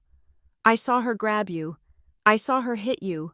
I saw her shove you into the counter. And you did nothing, I said. It was not a question. What was I supposed to do? He shot back, a flash of defensive anger rising in him. She is unstoppable, Evie. You know that. If I went in there, she would have turned on me too. She would have cut me off. She would have made my life hell. So you let her make mine hell instead, I said. Cowardice is expensive, Ethan, and the bill just came due. He looked down at his shoes. I am sorry, he mumbled. I really am. Sorry does not fix my face, I said. And sorry does not fix the fact that 5 minutes ago, someone in this house tried to wire $1,800,000 out of my bank account using my social security number. Ethan's head snapped up. His eyes went wide. Genuine shock registered on his face. What? Who? You tell me, I said. It came from the lodge Wi-Fi, using data Dad keeps in his study. Was it you, Ethan? Did you try to rob me tonight? No, he shouted, terrified. No, Evie, I swear. I asked for money. I don't steal it. I don't even know your passwords. I studied him. He was weak. Yes. He was spoiled. Yes. But he was not a mastermind. He lacked the focus for wire fraud. Then it was them, I said. They planned it. Veronica knew I would say no to the house. The slap was just a distraction. Or maybe it was punishment for making them work for it. Ethan began to pace, his hands shaking. Oh my God! Oh my God! That is jail time! Evie, that is serious! Yes, I said. It is. He stopped pacing. He looked at me, then at the door, then back at me. He seemed to be wrestling with something. He bit his lip. He reached into his pocket and pulled out his phone. I have something, he said. What? I have been paranoid lately, he said, avoiding my eyes. The staff at my apartment, I thought they were stealing from me. My weed, my cash. I bought these little cameras, motion activated, high definition. They connect to my phone. I stared at him. And? I brought one with me, he said. I set it up in the hallway downstairs, by the plant stand outside the kitchen. I wanted to see if the catering staff was going through our coats. I swear, that is all it was. He unlocked his phone and tapped the screen. He turned it toward me. The footage was crisp. It was a wide angle of the hallway. It showed the kitchen door slightly ajar. It showed Veronica dragging me in. It captured the sound of the argument, muffled but audible. And then, through the crack in the door, it captured the slap. It captured the shove. It captured the threat. If you dare tell anyone about this, I will ensure everyone believes you have gone mad. It was all there, irrefutable proof. You have this, I said, looking at him. Why are you showing me? Because that is not all, Ethan said. He swiped to a different file, an audio file. I was testing the microphone sensitivity earlier today, in the living room, before the guests arrived. Dad and Mom were talking by the fireplace. They didn't know I was there. He pressed play. The sound of crackling wood filled the room. Then, Douglas's voice.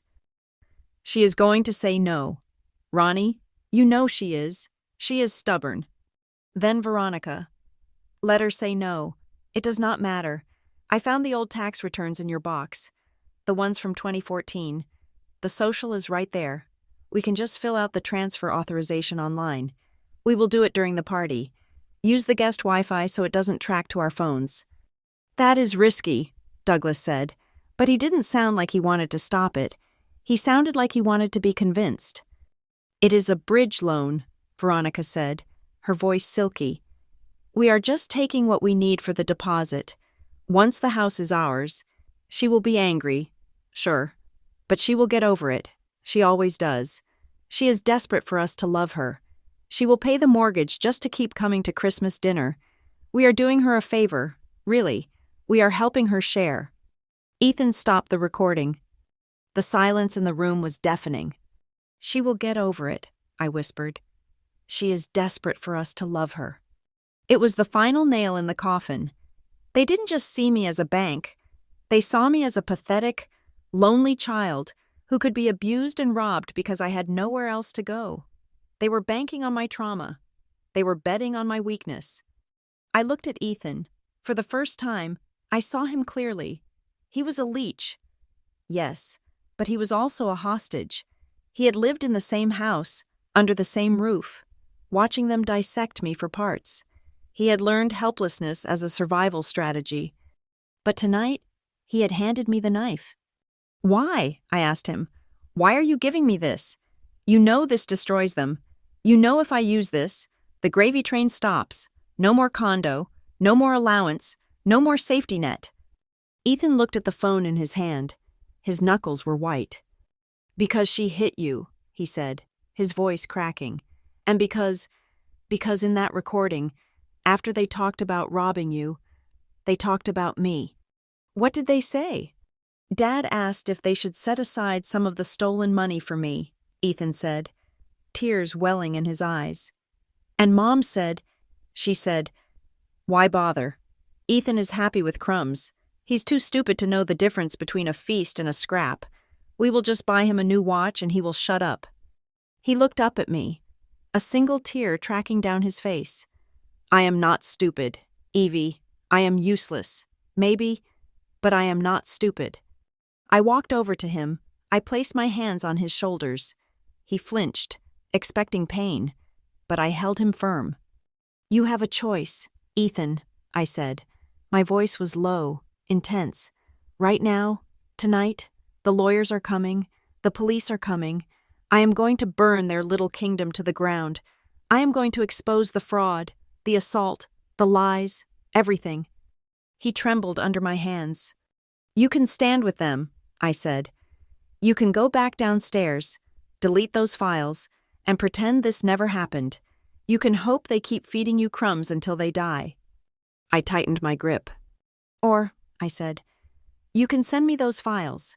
You can stand next to me when the lights go on. You can be a man for the first time in your life. If you stand with me, I will not carry you. I will not pay your bills forever. But I will help you get on your feet. I will help you become something real. But you have to choose, the parasites, or the sister who actually gives a damn about you. Ethan looked at the phone. He looked at the door. He looked at the bruise on my face.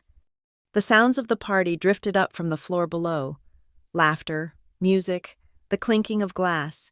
It sounded like a funeral wake for a life I used to know. "Send it," I said. Ethan took a deep breath. He tapped the screen. Ding. My phone buzzed in my pocket. File received. "I am scared, Evie," he whispered. "Good," I said, stepping back and checking my phone to ensure the files were secure. I forwarded them immediately to Marcus in my encrypted cloud storage. Fear keeps you sharp. I walked to the mirror and looked at myself one last time. The red mark was darkening, turning purple. It was ugly. It was perfect. "Wipe your face, Ethan," I said. "We are going back down, but this time, we are not the audience." "What are we going to do?" he asked, wiping his eyes with his silk pocket square. "We are going to give them the gift of transparency," I said. "We are going to show them exactly who they are." I opened the door. The hallway was empty. The path to the war room was clear. "Come on," I said. "I have a video to screen." The vibration of my phone against my palm felt like a lifeline thrown into deep water. It was Monica Reyes. "I am 30 minutes out," Monica said, her voice cutting through the static of the mountain roads. "I have the binder, Eva. I have the bank statements going back 8 years. I have the emails where you explicitly stated the money was a loan. I have the unexecuted promissory notes Douglas refused to sign, and Marcus sent me the fraud packet. We have the IP trace." "Is it enough?" I asked, pacing the length of the guest suite. Ethan sat on the edge of the bed, his laptop open, his face pale. "Enough for a lawsuit?" "Yes," Monica replied. "Enough to put the fear of God into them?" "Absolutely. But Ava, you need to be prepared. When we walk into that room, we are not just presenting evidence, we are dropping a nuclear bomb on your family dynamic. There is no going back from this. The bridge is already burned." "Monica," I said, looking at the ice bucket where the melting water had stained the carpet. "I am just lighting the match to show them the wreckage." "Good," she said. "I called the local precinct. I have a contact there, Officer Miller. He is going to meet me in the lobby. We are framing it as a potential domestic dispute with financial fraud implications.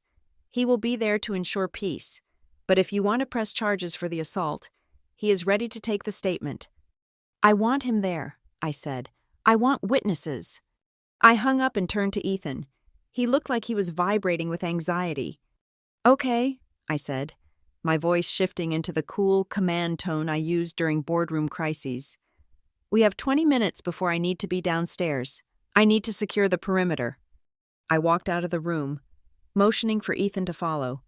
We went straight to the manager's office on the ground floor, bypassing the main party hall where I could hear the murmur of voices and the clinking of glass. "Mr. Henderson," the resort manager, looked up in surprise as I entered. He started to smile, probably to ask if the catering was to my satisfaction, but the look on my face stopped him cold. "Ms. Morales," he said, standing up. "Is everything all right?" "No, Mr. Henderson, it is not," I said. "I need a favor, and considering I paid the $120,000 invoice for this week in full, up front, I expect it to be granted immediately." "Of course," he stammered. "Anything." "I need the Wi-Fi access logs for the last 2 hours," I said. "Specifically for the guest network, and I need the security footage from the third-floor hallway, east wing, the camera facing the service stairs and the pantry. Those are confidential security files." He hesitated. "Someone in this hotel attempted to commit federal wire fraud using your network 40 minutes ago." I lied smoothly, though it was barely a lie. "My bank has flagged the IP. Unless you want the FBI seizing your servers tomorrow morning as part of a cybercrime investigation, I suggest you let me see those logs to rule out your staff." "Mr. Henderson turned pale. He typed furiously into his terminal. 2 minutes later, he turned the screen toward me. "Here," he pointed. "Device ID iPhone 14 Pro Max Titanium. Connected at 9:32 p.m. Traffic routed to a banking portal." I looked at the device name, Veronica's iPhone. She hadn't even bothered to mask the device name. She was so arrogant, so certain of her control over me. that she thought she could rob me in plain sight. "Print it," I said. "And the video?" He pulled up the feed. The hallway camera was grainy, but it clearly showed Veronica dragging me by the wrist into the kitchen. It showed the door closing. It showed Ethan lurking outside. It showed me exiting 5 minutes later, holding my face. "Put it on a thumb drive," I ordered. With the physical evidence in my pocket, I turned to Ethan. "Now, show me yours." We found a quiet alcove in the business center. Ethan opened his laptop. He pulled up the file from his mini camera. I watched myself on the screen. The angle was low, shooting up from the plant stand where Ethan had hidden the device. It was like watching a horror movie. I saw Veronica's face twist into that ugly sneer. I saw her hand lash out.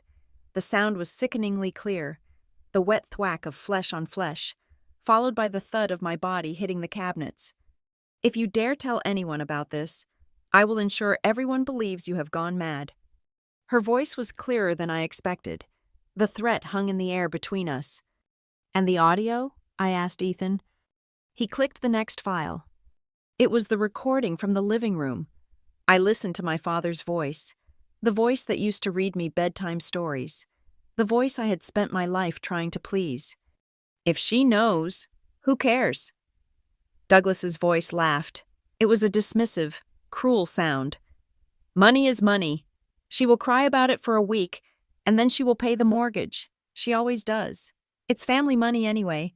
She's just the custodian."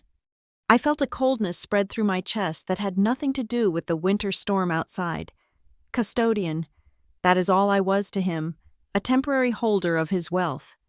"Perfect," I said. "This is perfect." "What are we going to do with it?" Ethan asked, his voice trembling. "Show the police?" "Eventually," I said. "But first, I'm going to show the family, all of them, Aunt Sarah, Uncle Jerry, the cousins, everyone who has spent the last 10 years telling me how lucky I am to have such a wonderful stepmother." I pulled out my phone and called Mr. Henderson again. "Mr. Henderson," I said, "I want to arrange a special presentation for the family. In the main living room, you have that large projection screen for corporate retreats, correct? The one that drops down from the ceiling beam?" "Yes, Miss Morales." "Set it up," I commanded. "Connect it to the main sound system. I want the audio to be theater quality. I have a tribute video I want to show, a Christmas surprise for my parents." "I will have the AV team on it immediately," he said, sounding relieved that the request was seemingly benign. I hung up and looked at Ethan. "Transfer the files to this USB drive. We are going to edit them together, one seamless movie, no cuts, just the truth." For the next 10 minutes, we worked in silence. I watched as Ethan dragged the files onto the timeline. We lined up the footage of the slap. We overlaid the audio of the fraud plot. It was a masterpiece of incriminating evidence. My hands were steady, but my mind was racing through the scenarios. They would deny it. They would scream. They would call me crazy. Veronica would faint.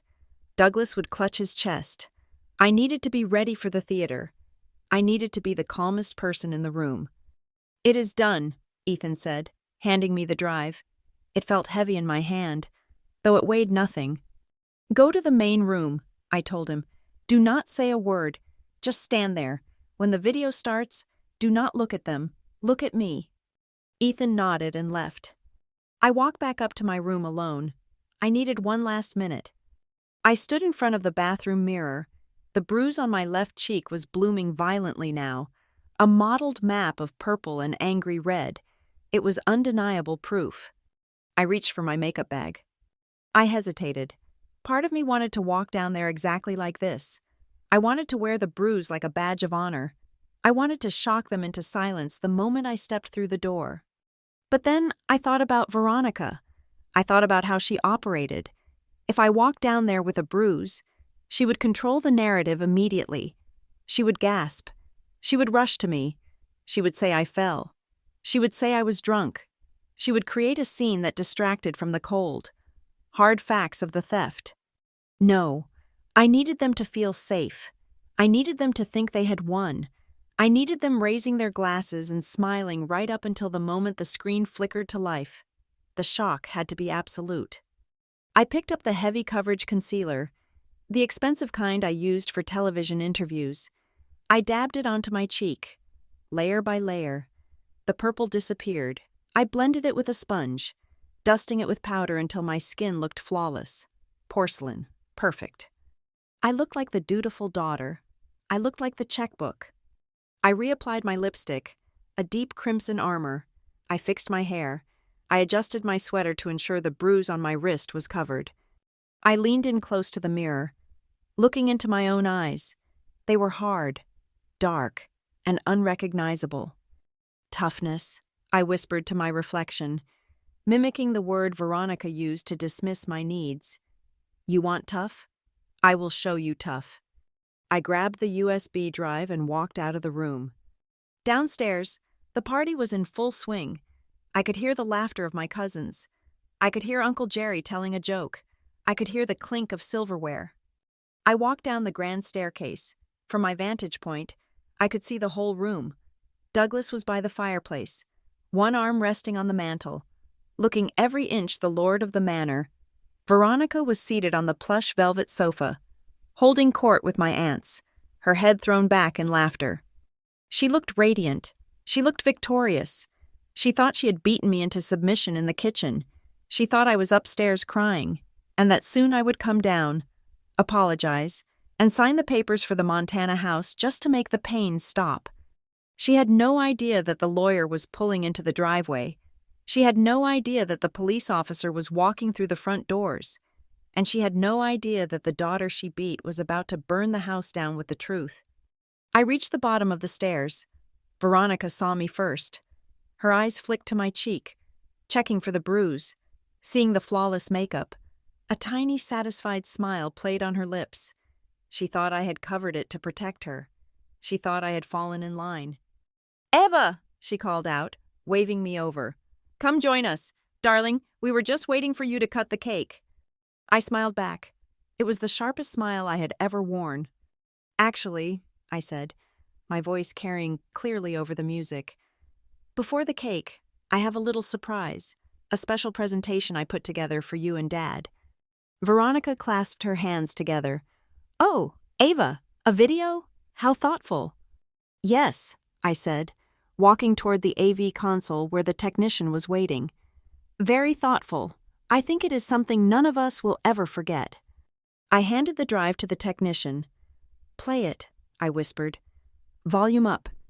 I turned to face my family. The screen descended from the ceiling with a low hum. The lights dimmed. Tonight, we don't hide anything. The great room of Snow Ridge Lodge had been transformed into a theater of domestic perfection. The lighting was dimmed to a warm, amber glow, casting long, soft shadows against the timber walls. The massive Christmas tree, which I had paid for, stood as the centerpiece, its thousands of lights reflecting in the eyes of the 30 guests gathered around it. It was the main event, the crescendo of the evening. My father, Douglas, stood by the roaring fireplace. He looked every inch the patriarch he pretended to be. He wore a velvet smoking jacket that Veronica had insisted he buy for the occasion, billed to my credit card. Of course, in his hand, he held a tumbler of crystal-clear scotch. Veronica stood beside him, her arm looped through his, her other hand resting possessively on his bicep. She was wearing a floor-length crimson gown that shimmered under the lights, her smile fixed and radiant, the picture of the benevolent, loving stepmother. I stood at the back of the room, hidden in the shadow of the archway. I had arrived 2 minutes late, a deliberate pause to let the anticipation build. Behind me, Ethan stood like a ghost. He was pale, his hands trembling slightly at his sides, but his feet were planted firmly. He was not drifting toward the bar. He was staying close to me. To my left, near the entrance to the kitchen, stood Monica Reyes. She was dressed in a sharp black power suit that stood out amidst the festive red and green sweaters of the guests. I had introduced her briefly to the few people near the door as an old friend from the city, a vague enough title to avoid suspicion. She held a thick leather binder against her chest, her eyes scanning the room with the detached precision of a shark in a swimming pool. "Friends, family," Douglas's voice boomed, rich and theatrical. He raised his glass high. "If you could all gather round, please, come closer." The guests shuffled forward, a sea of smiling faces. There was Aunt Sarah, clutching a glass of eggnog. There was Uncle Jerry, already swaying. There were the cousins, young and hopeful, looking at my father with admiration. They saw a success story. They saw a man who had weathered the storm of widowhood and emerged stronger.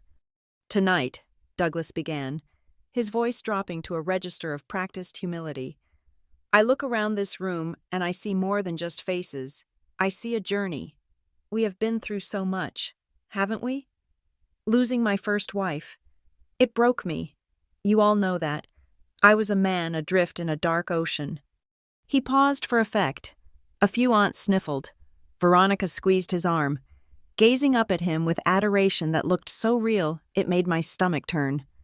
"But then," Douglas continued, turning to look at her, "God sent me a miracle. He sent me Veronica. She came into this broken home and she glued us back together with nothing but love and patience. She is the heart of this family. She is the reason we are standing here tonight in this magnificent lodge." "Here, here!" someone shouted. "And to my children," Douglas added, waving his hand vaguely in the direction of the room's perimeter, not even looking to see if we were there. "Ethan, my spirited boy, and Eva, wherever she is hiding." The room chuckled politely. "Eva is a worker," Douglas said, shaking his head with a condescending smile. "Always on that computer, always checking the stock market. I tell her all the time, 'Eva, honey, look at Veronica. Look at how she balances life. You need to stop obsessing over money and start obsessing over living. But you know how these career women are.'" Laughter. Genuine, warm laughter at my expense. He was painting me as the cold, joyless workaholic, and Veronica as the vibrant, soulful mother figure. It was a narrative assassination, executed with a smile. "But tonight is about the future," Douglas announced, his voice rising with excitement. "Veronica and I have been dreaming. We have been talking about planting roots, a place where this family can gather not just for a week, but forever, a legacy property in Montana." That was the cue. I stepped out of the shadows. My heels clicked sharply against the hardwood floor. The sound cut through the murmur of the crowd like a knife. "Dad," I said. My voice was not loud, but it was projected perfectly. It carried to every corner of the room. Douglas stopped mid-sentence. He looked annoyed at the interruption, but he masked it quickly with a tight smile. "Ah, there she is, the CFO herself, finally clocking out?"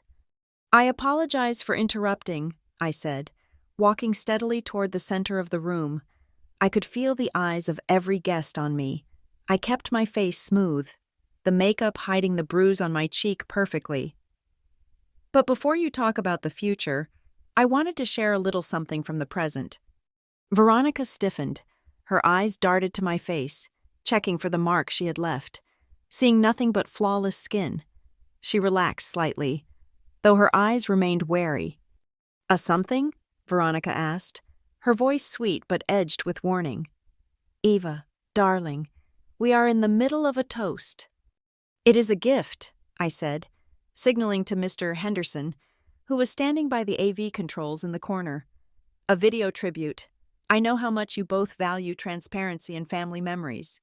So, I put together a little Christmas surprise to honor everything you have done for me tonight."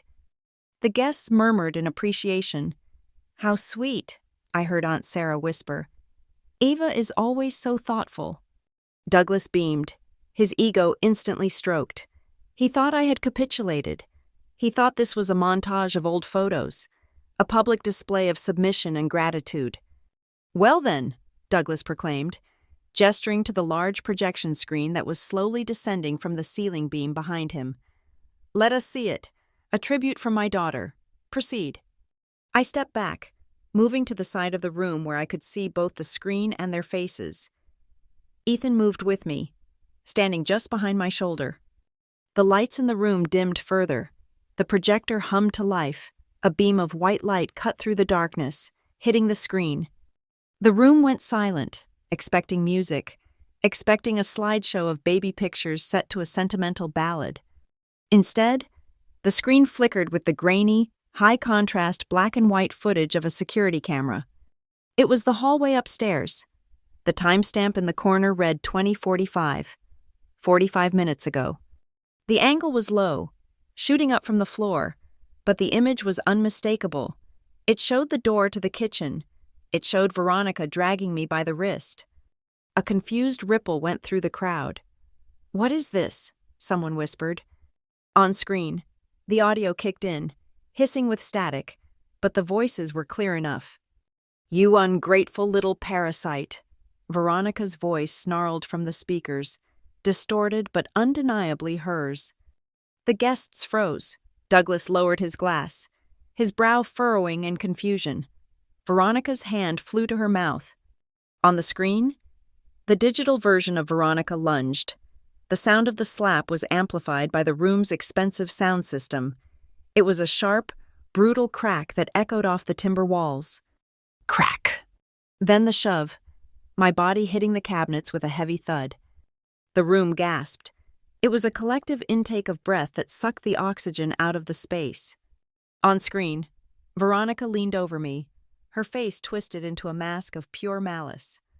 "If you dare tell anyone about this, I will ensure everyone believes you have gone mad. I will tell them you attacked me. I will tell them you are having a breakdown." The video froze on that frame. Veronica's face contorted in rage, looming over me. For 3 seconds, there was absolute silence, the kind of silence that follows a car crash. Then, chaos. "Oh my God!" Aunt Sarah cried out, dropping her glass. It shattered, red wine splashing across the rug like blood. Veronica stood frozen, her eyes wide, staring at her own monstrous image on the 10-foot screen. Her face drained of color, leaving her looking like a wax figure melting in the heat. "No," she whispered. Then she screamed, "No, that is fake. Turn it off." She lunged toward the projector, her crimson dress tangling around her legs. "It is a deepfake!" she shrieked, her voice high and hysterical. "She made it with a computer. It is not real. Douglas, tell them it is not real." 2 of my male cousins stepped back instinctively, looking at her with horror. Uncle Jerry reached out to steady her, but he looked like he wanted to recoil. "Ava!" Douglas roared, turning on me. His face was a mask of fury. "What the hell is this? What are you doing?" "I am showing them the balance you told me to learn, Dad," I said calmly. "Turn it off!" Veronica screamed, clawing at the air. "She is crazy. I told you she was unstable. She edited this." "I did not edit the next part," I said, my voice cutting through her shrieks. "Mr. Henderson, the audio file, please." The screen went black, but the speakers remained active. Ethan's recording began to play. The crackling of the fireplace filled the room, setting a cozy scene that contrasted violently with the words that followed. "If she knows, who cares?" Douglas's voice laughed. It was the laugh of a man discussing a golf score, not the robbery of his child. "Money is money. She will cry about it for a week and then she will pay the mortgage. She always does." Douglas froze. He recognized the conversation. He recognized the moment he had sold his daughter out for a lake house. Veronica's voice followed, silky and poisonous. "I found the old tax returns in your box. The social is right there. We can just fill out the transfer authorization online. We will do it during the party. She is desperate for us to love her. She will pay the mortgage just to keep coming to Christmas dinner." The recording ended. The silence this time was different. It wasn't shocked. It was heavy with judgment. It was the sound of 20 people realizing they had been dining with monsters. Veronica was sobbing now, great heaving gasps that sounded more like a panic attack than sorrow. She collapsed onto the sofa, burying her face in her hands. "It was a loan," she wailed. "We were just going to borrow it." Douglas looked around the room. He saw the faces of his friends, his family. He saw the disgust in Aunt Sarah's eyes.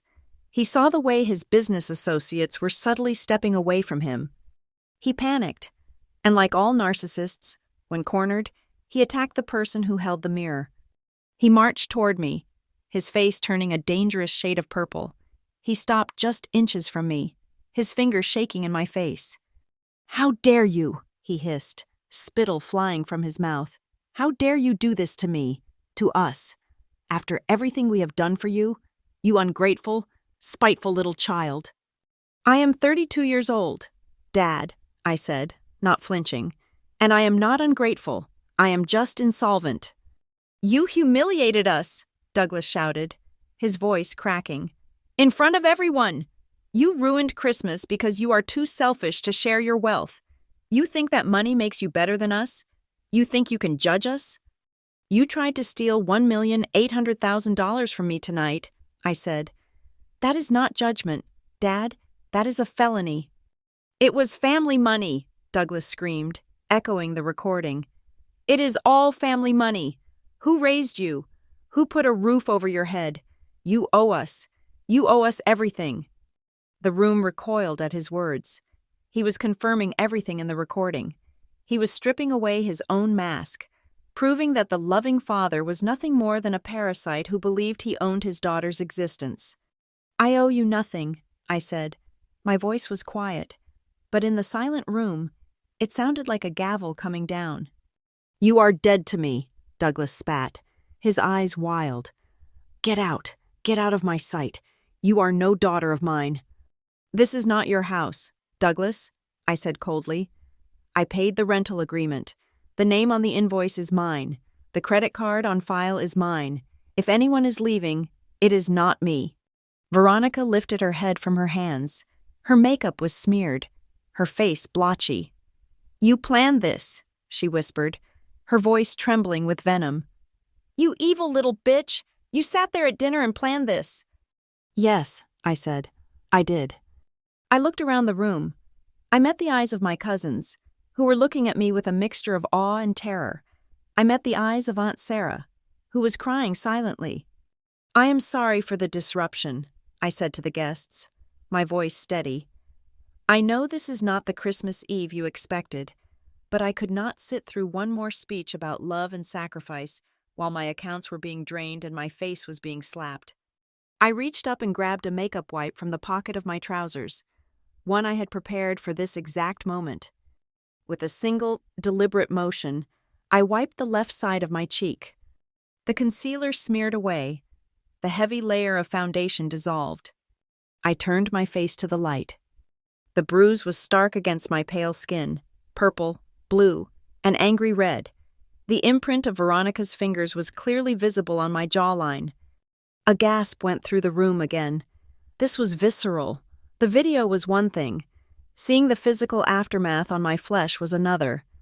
Douglas stared at the bruise. For a split second, I saw something flicker in his eyes. Shame? Regret? But it was instantly swallowed by his ego. He looked away, refusing to acknowledge the mark. "I did not embarrass anyone," I said, looking straight at Veronica, who was now trembling violently on the sofa. "I did not make you hit me, Veronica. I did not make you steal my identity. Dad, you did those things. I just turned on the lights." I signaled to Monica. She stepped forward from the corner, opening her leather binder. The sound of the heavy paper turning was crisp and authoritative. "Ladies and gentlemen," Monica said, her voice professional and sharp. "My name is Monica Reyes. I am Eva's attorney, and I believe we have some legal matters to discuss before anyone leaves the premises." The party was over. The trial had begun. The silence that followed the end of the video was short-lived, shattered almost immediately by the sound of Veronica's voice rising into a shriek that clawed at the timber ceiling of the lodge. She did not crumple in shame. She did not apologize. Instead, she doubled down, her survival instinct kicking in with the ferocity of a cornered animal. "She is lying!" Veronica screamed, pointing a trembling finger at me. Her face was a mask of blotchy red rage, her perfect hair now disheveled from where she had been pulling at it. "She doctored that video. She has always been jealous of me. She cannot stand that her father loves me. This is a sick, twisted vendetta because she is a lonely, bitter woman who wants to destroy our happiness." She looked around the room, her eyes wild, pleading with the guests. "You know me. You all know me. I am a good mother. I have given my life to this family. Would I do this? Would I hurt anyone? Ava has been mentally unstable for years. We have tried to hide it to protect her reputation, but she has finally snapped." It was a compelling performance. A few of the cousins looked uncertain, their eyes darting between my bruised face and Veronica's passionate denial. The seed of doubt was her favorite weapon, and she was scattering it across the room with desperate hands. But the harvest would not come tonight. From the shadows near the kitchen door, where they had been waiting silently, two figures stepped forward into the amber light of the chandeliers. One was a uniformed officer, his hand resting casually on his belt. The other was a man in a gray suit, looking tired and unimpressed. "Officer Miller," Monica Reyes said, her voice cutting through Veronica's hysterics like a scalpel. "Detective Vance, thank you for coming." The room gasped. The presence of law enforcement transformed the atmosphere instantly. This was no longer a family dispute. It was a crime scene. Douglas, who had been standing frozen by the fireplace, suddenly animated. He puffed his chest out, trying to summon the authority of the real estate tycoon he pretended to be. "Now see here," Douglas bellowed, stepping between the officers and Veronica. "This is a private family gathering. We are having a disagreement. There is no need for police. Who called you? This is absurd. We are resolving this internally." Detective Vance stepped forward. He was a man who looked like he had seen every variety of domestic lie, and he had no patience for this one. "We are not here for a disagreement, Mr. Morales," the detective said, his voice flat and calm. "We are here at the request of Ms. Reyes to investigate a credible report of assault causing bodily harm to an adult and attempted federal wire fraud and identity theft." "Fraud?" Douglas laughed, a nervous, barking sound. "That is ridiculous. I am Douglas Morales. I do not steal. Whatever my daughter told you is a misunderstanding.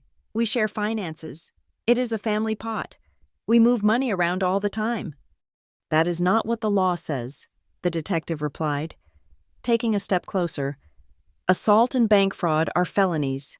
Sir, they remain felonies even if the victim is your daughter. There is no family exemption clause in the penal code." Monica Reyes walked to the low coffee table in the center of the room, right next to the Christmas tree. She carried the heavy leather binder she had brought from the city. She dropped it onto the table. The thud was heavy, solid, and final. "There is no shared finance agreement," Monica announced, opening the binder. She turned the pages so the guests could see the rows of highlighted text. "This is a record of every transfer Eva Morales has made to Douglas Morales, Veronica Graves, and Ethan Morales over the last 8 years." She looked up, scanning the room. Tuition payments, mortgage bailouts, business loans that were never repaid, credit card payoffs, luxury vehicle leases. Monica paused, letting the weight of the list settle. "The total comes to $2,340,000. Not 1 cent has ever been returned. There is no joint account. There is no partnership. There is only a one-way stream of cash that you have been draining." A murmur went through the room. Aunt Sarah covered her mouth. $2 million. The scale of the parasitism was staggering. "And tonight," Monica continued, pulling out the fresh printout from the hotel manager, "we have a log from the hotel server showing an attempt to access Eva's bank account using a stolen Social Security number and an old PIN to transfer another $1,800,000. That is not moving money around. Douglas, that is grand larceny." Veronica saw the walls closing in. She saw the disgust on the faces of her friends. She realized that Douglas was failing to protect her. She needed a new shield. She turned to Ethan. Ethan was standing near the projector screen, looking like he wanted to vanish into the floor. He was pale, sweating, and shaking. Veronica rushed to him. She grabbed his arms, her nails digging into his suit jacket. It was a visual echo of how she had grabbed me in the kitchen, but this time, her voice was syrup sweet, though laced with panic. "Ethan," she pleaded, staring into his eyes. "Ethan, baby, tell them your sister is unwell. You know how she gets. You know she has these episodes. She is making all this up to hurt us because she is jealous of the attention you get. Tell them, Ethan, tell them she doctored that video." She was betting everything on him. She was betting on 29 years of conditioning. She was betting on the fact that she had spoiled him, protected him, and crippled him into dependency. She believed he was too weak to stand without her. The room went silent. Every eye was on Ethan. I watched him, my heart hammering against my ribs. This was the moment. He could fold. He could retreat into the safety of her lie and keep his comfortable life, or he could burn it down. Ethan looked at Veronica. He looked at her frantic, terrifying eyes. Then he looked at me. He saw the bruise on my cheek, stark and ugly under the lights. He saw the sister who had paid for his mistakes, his rent, and his life. He took a deep breath. He reached up and peeled Veronica's hands off his arms. He did it slowly, deliberately. "No," Ethan said. Veronica froze. "What did you say?" Ethan took a step back, moving away from her and toward me. He crossed the invisible line that divided the room. He stood next to me. "No, Mom," Ethan said, his voice shaking but gaining strength with every word. "She is not crazy, and she is not lying." He turned to the detective. "Officer, my name is Ethan Morales. I am the one who recorded that video." Veronica let out a strangled gasp. "Ethan!" "I saw it," Ethan continued, speaking to the room now, addressing the aunts and uncles who had dismissed him as a failure for years. "I was in the hallway. I heard shouting. I looked through the crack in the door. I saw my mother grab Eva. I saw her slap her. I saw her shove her into the counter. Eva didn't do anything. She just stood there." "You liar!" Veronica screamed, lunging toward him, but the uniformed officer stepped in her path, blocking her. "And the audio," Ethan said, not stopping, though tears were streaming down his face now. "I recorded that too. I put a camera in the hallway, and I left my phone recording in the living room because I was scared of them. I was scared of what they were turning into." He looked at Douglas. "I heard you planning to use her tax returns. Dad, I heard you say it didn't matter if she found out because she would pay anyway. I heard you say I was too stupid to notice if you stole from the family." The betrayal was absolute. Veronica stared at Ethan as if he had pulled a knife and stabbed her in the chest. Her face contorted, twisting from shock into a pure, unadulterated hatred that was terrifying to behold. "You ungrateful little bastard," she spat. The veneer of the loving mother evaporated completely. "After everything I gave you, I bought you everything. I coddled you. You are nothing. You are a useless, unemployed leech. I should have left you to rot." The room recoiled. This was the woman who had just claimed to be the heart of the family. In 2 sentences, she had revealed the abusive, transactional nature of her love. She didn't love Ethan. She owned him. And now that he was broken, she was discarding him. "That is enough, ma'am," Detective Vance said sharply. Douglas, seeing the ship sinking rapidly, decided to abandon the captain. He clutched his chest with a sudden, theatrical gasp. He stumbled back against the mantel, knocking over a vase. "My heart," Douglas groaned, playing the card he always played when cornered. I can't breathe. The stress. You are killing me.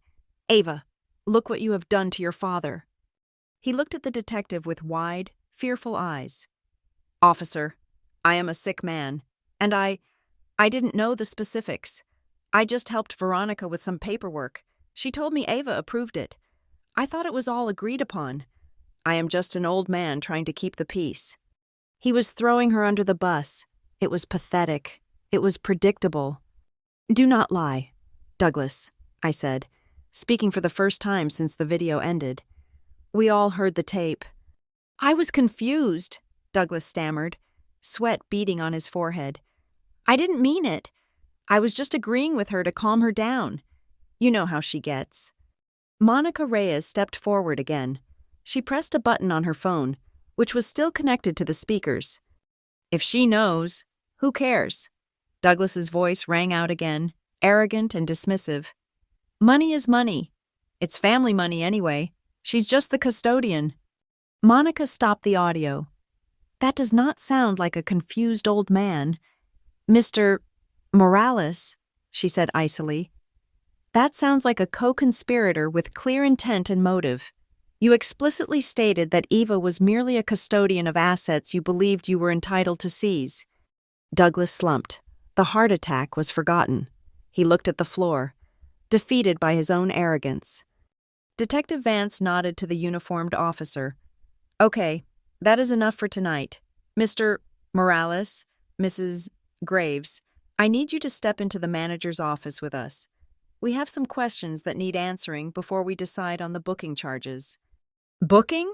Veronica shrieked. You are arresting us? On Christmas Eve? We are detaining you for questioning regarding felony fraud and assault, Vance said. If you do not cooperate, we will handcuff you and take you to the station immediately. I suggest you walk with us quietly. The uniformed officer moved to Veronica's side. She looked at him, then at the guests. She saw no sympathy. She saw only judgment and shock. Her social capital, the currency she valued most, was bankrupt. This is a mistake, she screamed as the officer guided her toward the door. She looked back at me, her eyes burning with madness. We were just trying to keep the family together. We did this for us. Eva, tell them, we are a family. We are not a family, I said quietly, watching her struggle. We are a business transaction, and I just closed the account. Douglas followed them. His head hung low, refusing to look at anyone. He looked small, without the bluster, without the money, without the adoration. He was just a sad, greedy old man in a velvet jacket he couldn't afford. As the doors to the hallway closed behind them, the room fell into a stunned silence. The only sound was the crackling of the fire and the distant wind howling outside. I stood there, my hand gripping a glass of water so hard my knuckles were white. I felt Ethan move closer to me, his shoulder brushing mine. He was shaking, but he was standing. I looked around the room at the wreckage of the perfect holiday, the shattered wine glass on the rug, the image of the assault still frozen on the screen, the shocked faces of my relatives.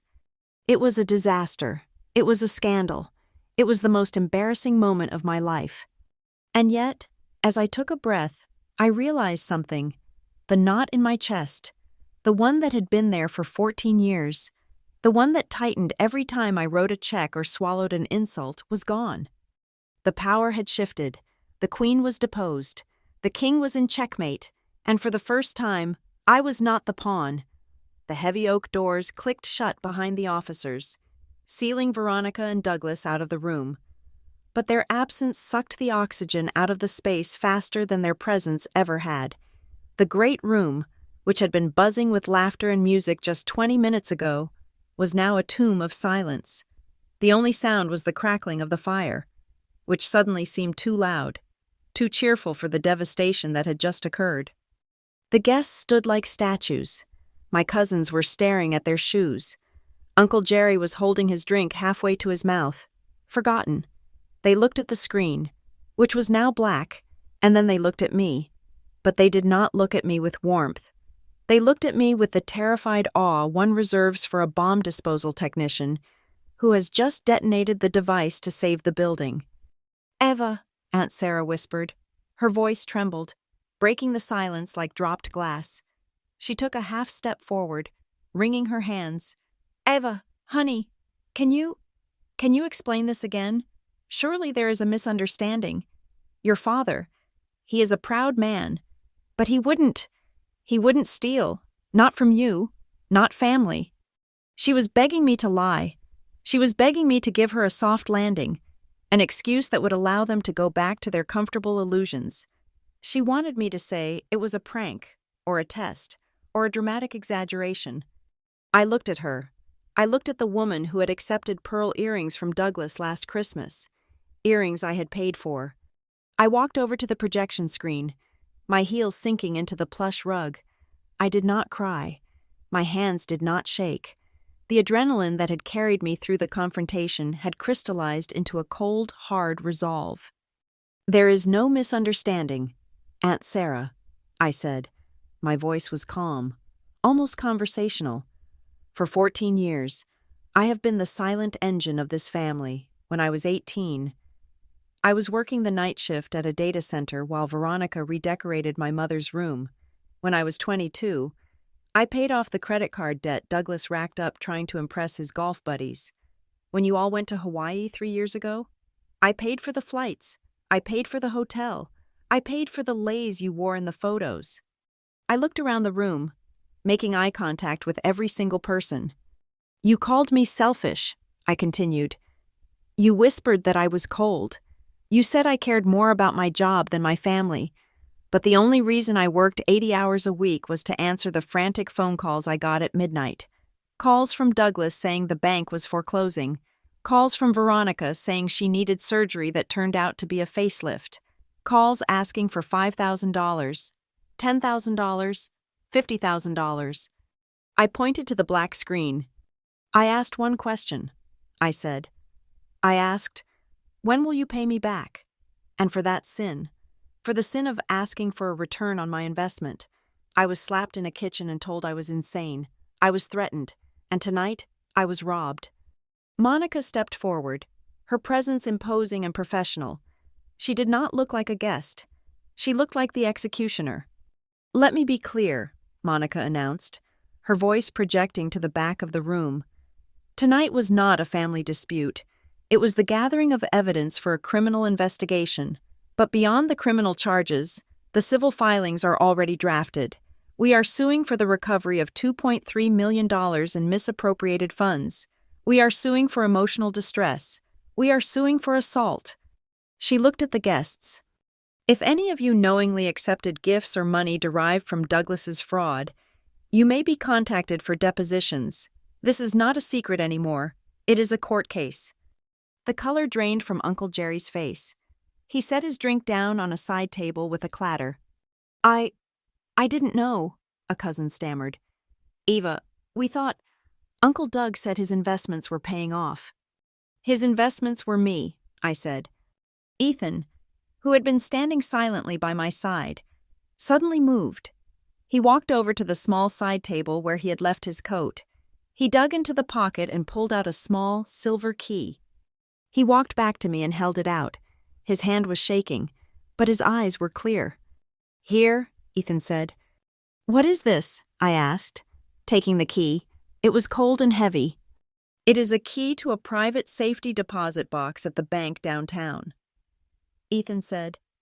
His voice was quiet, but in the silence, everyone heard him. "I rented it 6 months ago, under a fake name." "Why?" "Because I knew," Ethan said, looking at the floor. "I knew they would turn on me eventually, and I knew they were lying to you. So every time Mom made me delete a text message where she admitted to spending your money on herself, I saved a screenshot. Every time Dad emailed me instructions on how to guilt trip you, I printed it out. I have hard drives in that box. Eva, emails, voice memos, scans of the forged signatures on the car lease." He looked up at me, tears streaming down his face. "She told me to destroy everything," he whispered. "She said if I kept it, I was betraying the family. But I kept it, in case things got too dark. Well, it is dark now. Take it. It is all the proof you need to bury them." I closed my fingers around the key. It felt like a weapon. My brother, the boy I thought was just a useless leech, had been building a lifeboat in the dark. He had been drowning too, in a different way, and this was his way of surfacing. "Thank you," I said softly. The mood in the room shifted from shock to shame. The guests began to realize the implications. The expensive wine they were drinking, the food on the plates, the gifts under the tree. It was all fruit from a poisoned tree. One by one, the apologies started. They were mumbled, awkward, and pathetic. "Eva, I had no idea," Uncle Jerry said, looking at his shoes. I shouldn't have made that joke about the rental cost. I am sorry. We should go, Aunt Sarah said, grabbing her purse. We should not be here. No, I said, raising my voice. Stay, finish the wine, eat the food. It is already paid for. I would hate to see my $120,000 go to waste. The irony hung in the air, sharp and bitter. But before I leave, I said, drawing a line in the sand that I knew would never be crossed again, you need to understand the new rules. From this moment forward, the Bank of Eva is closed, permanently. I will not sign a loan. I will not co-sign a lease. I will not pay for a funeral, a wedding, or a bail bond. If Douglas calls you asking for money, do not call me. If Veronica cries to you about being destitute, do not call me. I took a breath. I am no longer the safety net. I am just Eva. And if anyone tries to guilt me, harass me, or demand anything from me based on family duty, you will not hear from me. You will hear from Monica. I turned to Ethan. He looked terrified. He knew that by giving me that key, he had severed his ties with Veronica and Douglas forever. He was homeless. He was jobless. He was alone. And you? I said to him. Ethan flinched. I know, he said. I am on my own. If you truly want to change, I said, looking him in the eye, if you want to be the man who handed me that key, I will help you, but not with cash. What do you mean? He asked. I will pay for a lawyer to help you navigate the police inquiry, I said, and I will pay for a therapist to help you deprogram the 20 years of manipulation she put in your head. I will pay the providers directly. Not a single cent goes into your pocket. You get a job. You pay your own rent. You figure out who Ethan is when he isn't Veronica's pet. That is the offer. Take it or leave it. Ethan nodded slowly. He wiped his face with his sleeve. He looked like a child and an old man all at once. I will take it, he said. I don't want their money anymore. Good, I said. I turned back to the room for the last time. The fire was dying down. The Christmas tree lights twinkled, indifferent to the human wreckage around them. Tomorrow, I said, Veronica will call you from the police station. She will tell you I am a monster. She will tell the whole town I am the wicked daughter who put her parents in jail on Christmas Eve. She will spin a story so convincing you might even start to doubt what you saw tonight. I paused, adjusting my coat. You can believe her if you want. That is your choice. But you saw the video. You heard the tape. You saw the bruise on my face. The truth does not care if you believe it.